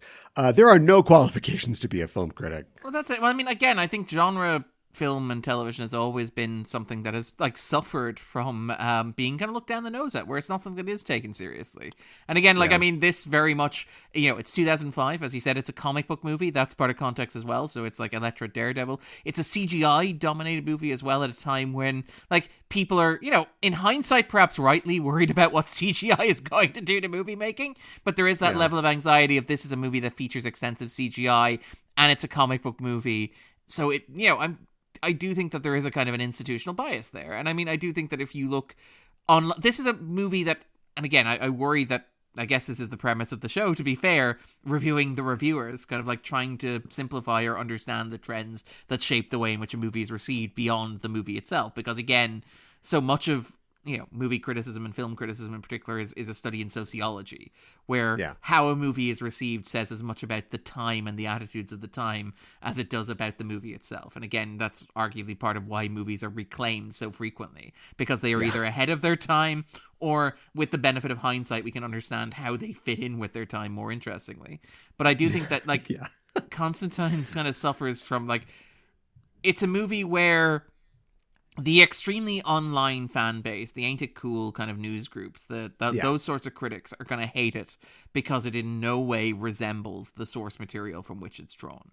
And again, it's impossible to overstate the influence of that school of film criticism on internet film criticism at the turn of the millennium. Ain't it cool news was like a kingmaker in terms of that sort of stuff. So they're going to hate it because he's not from Liverpool and he wears a different costume.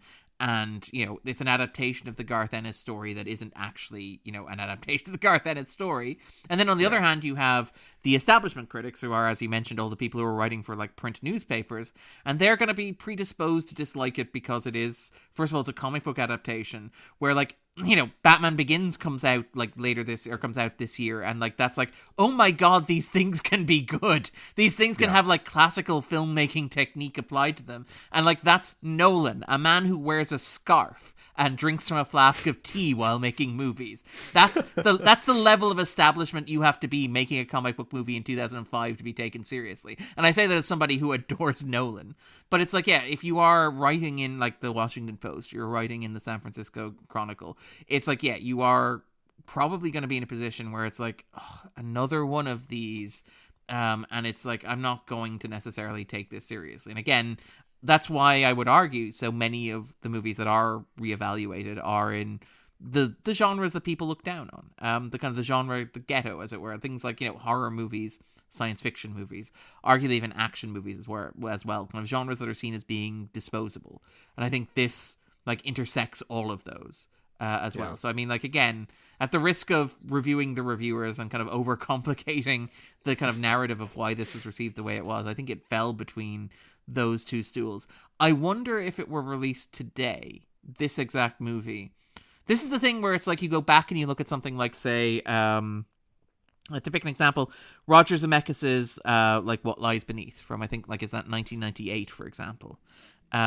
And I remember that coming out and people watching it and the reviews being really sniffy. It's like, it's another Hitchcock riff. It's like, doesn't Zemeckis have any other tricks? Are we going to have to sit through another auteur director with another bunch of movie stars making another domestic thriller?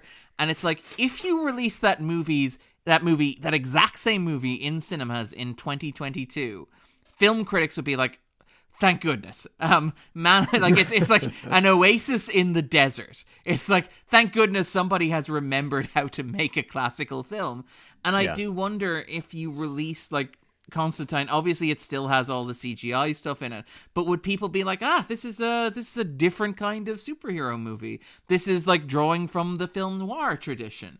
This is a movie that is in touch with Hollywood's history. This is would the reaction today be different? Whether because we're more accepting of comic book movies as movies that are deserving of scrutiny, but also because it is so odd and movie critics today are perhaps, Darren says, hopefully, more welcoming of odd movies today. Do you think that it would have to play to the cheap seats more in terms of respecting like Hollywood history and be more, turn up the noir elements even more? Oh, it would never get made. It would never get made today. Today, no studio would greenlight a movie about a character whose defining trait is that he's a Liverpudlian and cast him as Keanu Reeves. That would just never happen. Like, the concept of this movie existing today is impossible.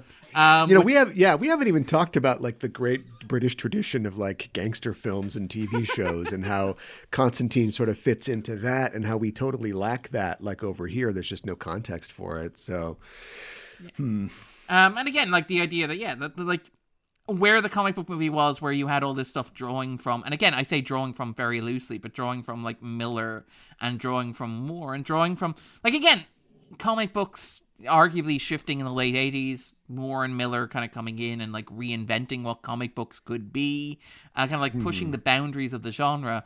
And like, and like, arguably, and again, it's a cliche because it's dismissive of like European comics. It's dismissive of the indie comic book scene. That whole like, the cliche of the like New York Times headline, "Bam, pow, comic books not just for superheroes anymore." Right. Like that stuff has always been there, but in the late 80s, it did become more mainstream, and it did kind of push a little bit past those. You mentioned like the Vertigo revolution overseen by Karen Berger, I think it was as well. Yeah. Like, I kind of just find it fascinating that, like, in the early 2000s, like, Hollywood was, like, this close to being where the comic book industry was in the late 80s. And again, like, we mentioned A History of Violence, Road to Perdition. Those are comic book movies, right? Yep. Those are big budget, prestige, great reviews, Oscar nominated, like star-studded, big director comic book movies. And it's just really odd that, like, instead of expanding that, what ended up happening was that in 2008, like, and again, I don't want to vilify the MCU because it's a wider problem with the industry, but like Iron Man comes out and it's like, well, we cracked it. we figured out how to make these things and we're just going to continue doing it in this style forever. And it does feel like a lot of the oddness and the eccentricity of like where Hollywood was like Elektra, maybe, but also Hulk, maybe, but also V for Vendetta, I guess. What's this history for violence? And it just, I miss that being a time in Hollywood where it's just like, I don't know, adapt Watchmen, I guess. And meanwhile, Alan Moore has his phone disconnected. Yeah. Well, I mean, he does not want to hear from you. To give more credit on this, again, Moore is very much the victim in all this. Like, he's been very eager to state that, look, his artists deserve all the financial compensation for this. And it's like, he does not like Dave Gibbons has perhaps been too overzealous in terms of monetizing Watchmen, but I do always admire that, like, Moore has been like, look, I don't want anything to do with these adaptations. These adaptations are of no interest to me. I have moved on from them in large part because of how terribly I've been treated by this industry. But on the other hand, look, my artists worked really hard on them. They deserve financial compensation and credit. Give them my cut. That's it exactly, which is something I really honestly admire about Moore. As like if we are parodying the grumpy old wizard who puts curses on the writers who work on his properties, I think it is also worth acknowledging that he is, he seems like a fundamentally decent person who, and again, like I think Leia Moore, his daughter, has talked about how so much of like why he comes across as the grumpy old man is in large part because that old like cliche of the Jack Kirby quote, which he probably didn't even say about how comics will break your heart. But the idea that Moore loved this stuff and was like, I really want to like reinvent it. I really want to play with it. I love getting to play with these figures, and the industry just crushing him. And like, you know, again, like exploiting him and, you know, treating him in ways that weren't fair or decent, and like refusing every opportunity to make amends with him. And again, if you look at, sorry, I said we weren't talking about comics. I apologize for this. But I think we've definitely talked about comics. But you look at Moore's career, and it's like every couple of years, like there was a time like in the late 80s with Watchmen where he was like, look, I'm done. I'm burning. My bridges are burnt with DC. I don't want to do this anymore. I don't want to work with Marvel or DC. And then you have like situations where he'll kind of stick his toe back in, where he'll work with like, is it America's Best Comics? And then and Wildstorm and stuff like that. And they get bought by DC. And like for a little while, Moore is like, well, you know what? Look, let's see how this relationship works. Where it's like, I will continue to publish for these publication lines that are technically under DC without violating my I don't want to work for DC edict. And it's like, well, look, DC, you got working with Alan Moore again, the man responsible for some of the masterpieces of the genre. Don't screw this up.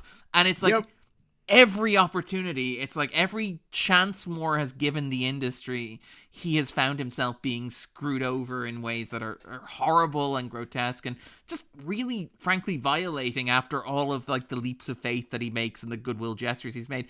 I love comic books. I love superheroes. I love superhero comic books. I do not for one moment begrudge Alan Moore any opinion that he holds on them, or any opinion of any adaptation of his work, including this movie, which I really love, as I hope has come across talking about it. Yeah, you know? Yeah, I think so. Yeah. The real question is, will Constantine 2, as written by Akiva Goldsman, have a crossover with Winter's Tale? Well, I'm more... He's already written a movie about Satan and spiritual forces. I mean, yeah, but to be fair, if you have to look at like Akiva Goldsman's career, Transformers Last Night, The Dark Tower, The Fifth Wage, Angels and Demons, yes. That's true. And Keanu himself, he's always like getting messing around with hell and the devil and stuff like that as well. Yeah. So I mean, again, like it does feel like, and again, this is something where we're talking about a movie that's going to come out in a couple of years and we're going to be proven horribly, horribly wrong. I hope but so. I also hope so, Aaron. This does feel like, you know, again, Warner Brothers under Zaslav, like not sure what it's doing. But it does feel like this is something that exists purely because Keanu Reeves is so hot right now. Like, it's literally like, it doesn't feel like the studio's like, well, look, we want to extend the Justice League Dark franchise that we have been building with Guillermo del Toro and like J.J. Abrams and all these other faces over the years. It just looks like some Warner Brothers executive, again, with the mindset of it being like 1998 again. It's just like, the kids on the internet, they seem to like this Keanu Reeves guy. The John Wick's movies, they're making money. We tried with Matrix Resurrections, but that didn't work because we hired an auteur who made a movie that was immensely personal to her and deeply moving. So what if we just hire Akiva Goldsman? What if that works? It does feel a little bit like, this is not the Constantine 2 or Too Constant to Tine is going to kind of just feel, it does feel like it's kind of riding off the coattails of people's fondness for Reeves more than anybody in Warner Brothers remembering this as a movie that they released in 2005. Yeah. Well, maybe Batman got us a sequel to Chinatown in The Two Jakes. That's a fair point. I mean, Two Jakes is not a good movie. That was the counterpoint to that. Although Chaz Palminteri is pretty good in it. He's having a good time in it. Well, I think that we have just about said everything that we could possibly say about this film. So that's it. Thanks for joining us, listeners. If you want to let us know how you felt about the movie, tell us on social media. You can find us at Craft Disservices or Craft Disservice.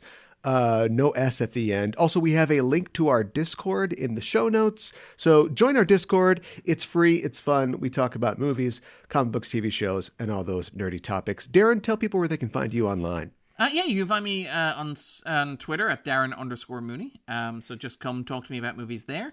I also, as we mentioned at the start, do a podcast with my friend Andrew Quinn, where we talk about the 250, the IMDb's top 250 movies of all time, and sometimes the bottom 100 as well. We'll probably be in the midst of one of several things. First of all, we will either be covering all three of Brad Bird's first three movies. So that is The Iron Giant, The Incredibles, and Ratatouille. The fantastic Deirdre Mullenby, the wonderful Graham Day are joining us for those conversations. If you're joining us after that, we will be covering the Casablanca triple bill. We'll be covering the movies, both Casablanca itself and the movies it inspired that interest us. So we'll be talking about Casablanca. We know about Barbed Wire, because of course we will. I do know that. And we will be talking about Michael Flatley's Blackbird, with a bit of luck as well. And Jen Gannon will be joining us for all those discussions. And if this is coming out more towards Christmas, join us for our regular segments covering, I believe, Solo: A Star Wars Story is going to be our Star Wars movie this year. The Two Towers is going to be our Lord of the Rings movie this year. And I think maybe The Life of Brian is going to be our Christmas movie, because we couldn't schedule it at Easter. So join us for all of those discussions and more. And also I'm at The Escapist as well, where I write about pop culture and I obviously do YouTube videos as well. So yeah, check out all of those stuff and more. Just Google Darren Mooney and I'm the one who isn't the drummer for Primal Stream. It's great. Okay. Well, that sounds great. The credits are rolling. This is Aaron for Darren saying, it's not always like it is in the books.